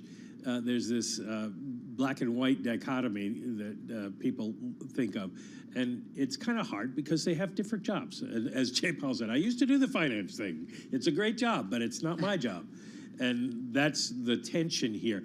Although in the last couple of weeks, markets have moved a lot closer to the Fed. Mm-hmm. And I think that you can't really look at the immediate reaction to any indicator to get a feel for even what the market thinks, because a lot of that is just positioning, and it's, so I call it the roulette wheel response. And over the next few days, we'll see. Well, we get retail sales tomorrow, which could also be an influence. And then you put those two together, and by Friday, we'll see where the markets are thinking they need to be. Well, Barkin made that point, right, that there's a ton of data points before they do that next March dot plot, right? So there's a lot of data that will go into their thinking ultimately. Yeah, they're going from every other meeting, they do the forecasts. And so it was December. The next one will be in March. They'll put out a new set of economic forecasts and the dot plot, which everybody reads as a promise, but it's not. And we'll see what they think at that time, but they don't want to go beyond that because they don't know what's going to happen. It's a very unusual time. The rules don't apply, the models don't work, and so they're sort of finding their way around, feeling their way through the dark. You know, the Schrodinger's cat of monetary policy here, and they can't give you a definitive answer, but everybody wants one. Well, speaking of definitive answers, I would love to know where you stand on the hard landing, soft landing, or a landing that, or no landing rather, but softening. I love this debate. Yeah. What would that even look like? What's a landing, softening? A no landing is that the economy stays strong. That, business spending and consumer spending stays strong. Unemployment stays low, and inflation still falls. That would be the ultimate great thing, but I don't think that's really possible. If I put I don't want to say a gun to my head because that's a bad metaphor these days. Yeah. But if you really asked me, if you made me give up my Valentine cookie, I would say get one. Anyway, go ahead. They're upstairs if you want to go. We'll hold the fort. Yes. I would say a soft landing has become a better possibility, but it doesn't mean it's necessarily going to happen. But the unemployment rate has not responded as it has in the past when the Fed raises rates so high. So if it doesn't go up very much and inflation does continue to come down, then you might get what you consider a soft landing. I'm not sure what date you would declare you're there, but like George Aiken in the Vietnam War, the senator from Vermont who said, declare victory and go home. Yep. Well, all I know is Ken Rogoff said, think soft landing without the landing. Yep. So, I mean, there's all these variations. Michael McKee, as always, incredible interview. Of course, Michael McKee, our Bloomberg News International Economics and Policy Correspondent. This is Bloomberg.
stories, headlines, and breaking news 24 hours a day at Bloomberg.com, on Bloomberg Television, and the Bloomberg Business app. This is a Bloomberg Business Flash.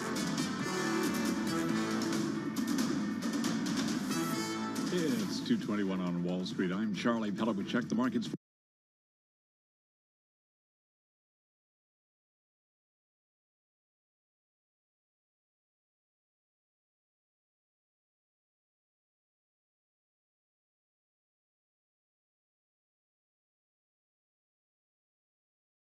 Might have to be higher interest rates for a long period of time. S&P lower, little change, down 1 point in the session, have been down 42 points, down now by 2 points, a drop there of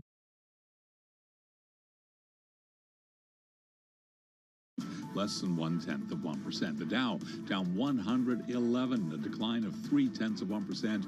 NASDAQ, though, in the green, up 32, up by about 0.3%. We've got the 10-year yielding 3.76%, the 2-year 4.62%, gold down 0.1%, 18.51 the ounce, while West Texas Intermediate crude down 1.2%, 79.18 a barrel. Louis Vuitton has named music producer Pharrell Williams as its new menswear designer. The appointment is effective immediately. Recapping stocks mixed, S&P down 3, down 0.1%, and that is a Bloomberg Business Flash. All right, Charlie, thank you so much. Well, you might recall last week, Ross Gerber, a vocal Tesla shareholder, Tesla car owner, frequent guest on our air, saying he will pursue a board seat on the electric vehicle makers board. Well, at the time, also saying that it's time for Tesla to grow up. Gerber's firm holding about 440,000 shares as of the end of last year of Tesla. That's according to our data. Ross is co-founder, president, and CEO of Gerber Kawasaki Wealth and Investment Management. He joins us, lucky for us, via Zoom from Santa Monica, California. Hey, Ross, good to have you here. Your fund, by the way, your ETF is up more than 14% year to date. Tesla's your biggest shareholder, at least according to our data. Talk to us about pursuing a board seat on Tesla. Why do you want to do it, and what progress have you made towards that end? Well, I think mostly it's because I feel like it's time for Tesla's board to sort of take a more active role in some of the main issues that involve Tesla, which seem to be, I don't know, sort of ignored. And a lot of founder-led companies, you know, grow to be very, very successful. And then they reach a point like where Tesla has, where certain things just need to change. And I don't think these are, you know, bad things. I think it's a good thing for Tesla to focus on, you know, really three main things that, you know, I'm most concerned about, which is, you know, public relations, marketing, and lobbying, so that things like full self-driving, you know, are, you know, appropriately understood by the public, and the risks and rewards. Secondly, I'd love to see Tesla focus on the customer. The consumer is constantly having bad experiences with Tesla service, and I just think somebody needs to really be focused on the customer over at Tesla. And then thirdly, a succession plan. Elon is clearly running Twitter here, and that's his priority, which is fine. But if something ever happened to Elon, I mean, he is working, you know, like 20 hours a day, you know, what's the plan for Tesla? So these things don't seem to be answered from Tesla. And so now I'm pushing for a board seat because I think it's time for there to be some accountability to these issues. So Ross, you mentioned the PR situation when it comes to Tesla. To what extent are you concerned about Elon's impact on the company's PR?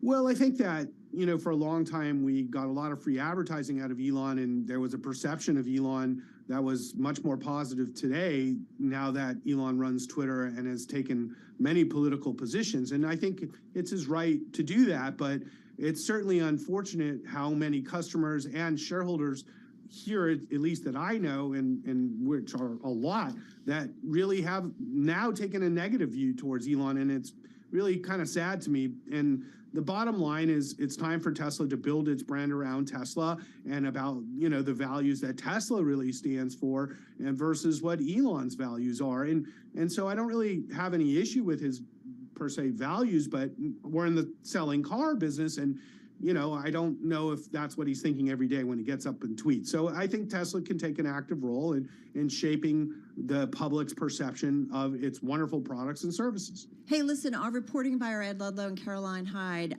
noted how you have a good relationship with some of the biggest shareholders in Tesla, someone who I've talked to a lot, Kathy Wood of ARK Investment, and also Bailey Gifford. Have they said that they would support you in your pursuit of a seat?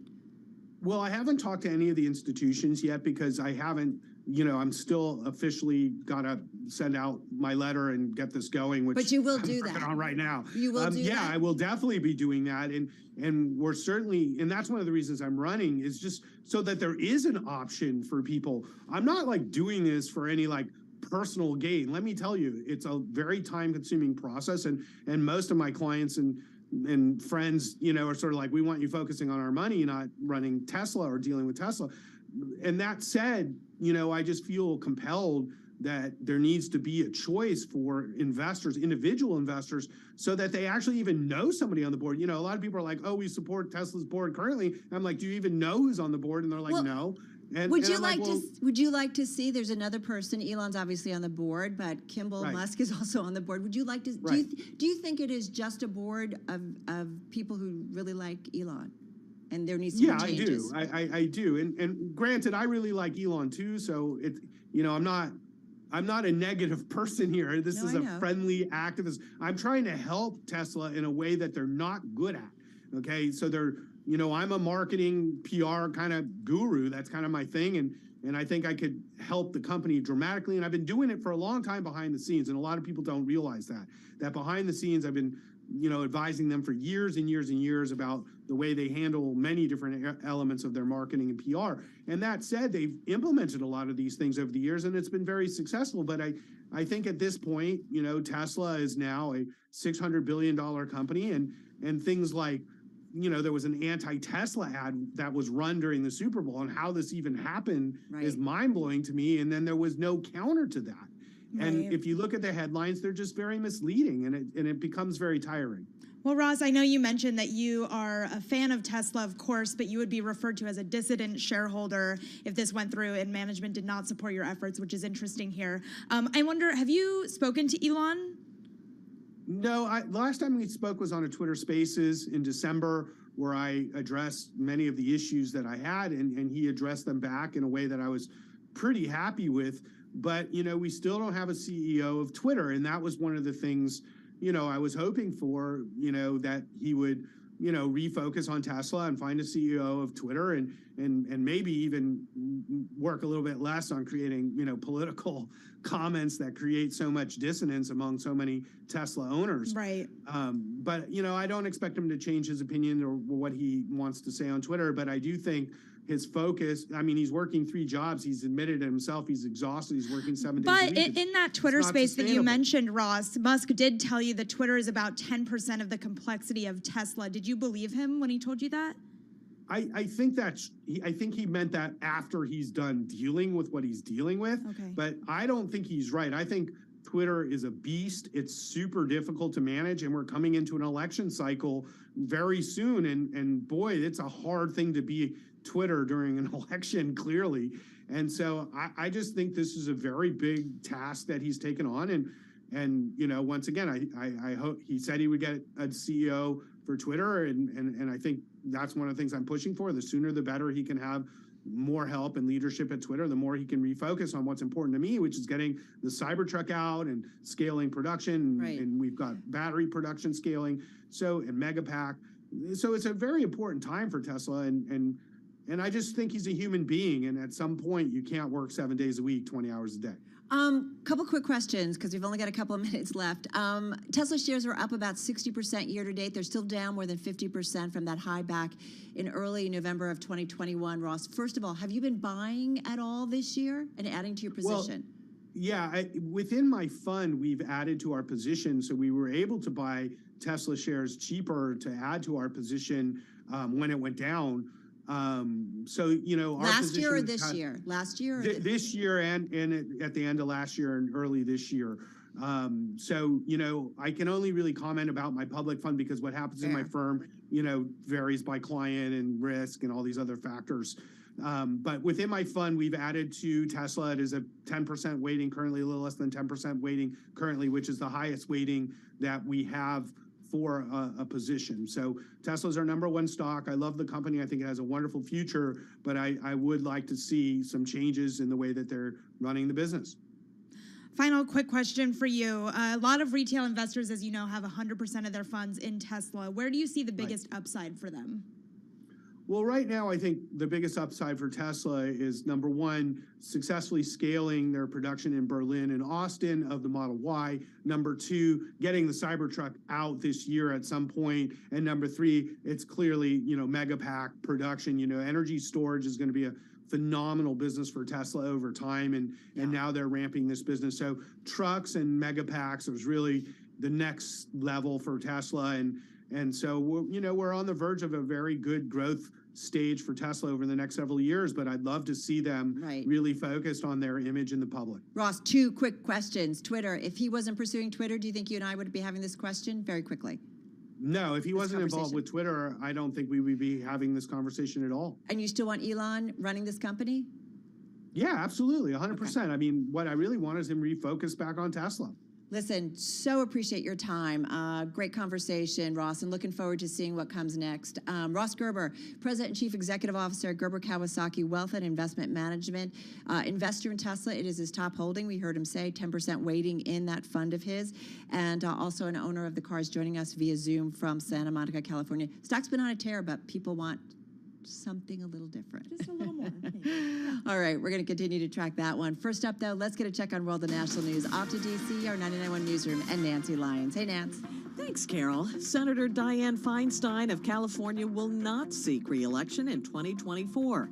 It is the end of a career for Congress's oldest member. Feinstein was first elected in 1992. She is now 89 years old. The White House is still trying to retrieve the 3 objects that were shot down by U.S. jets over the weekend. Republican Senator John Kennedy of Louisiana says lawmakers were told in a briefing today the searches will continue. The remnants are in very difficult terrain, low temperatures, lots of inclement weather, and they're looking, but they haven't been able to find them, except for these 5 ones. Senator John Kennedy, the objects were shot down over Alaska, Canada, and Lake Huron. Treasury Secretary Janet Yellen is not backing away from claims that President Biden's $1.9 trillion COVID relief saved the U.S. economy from disaster. We get more from Bloomberg's Nathan Hager. In a speech to the National Association of Counties conference in Washington, Secretary Yellen says the American Rescue Plan helped to avert a deep and sustained economic downturn, possibly as severe as the Great Depression.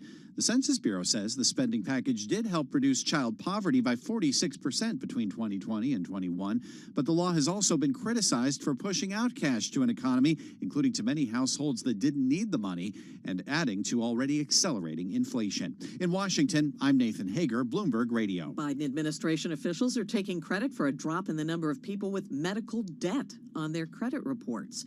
Between 2020 and 2022, the U.S. Consumer Financial Protection Bureau says those with medical debt dropped by nearly 18%. Administration officials credit the expansion of Obamacare.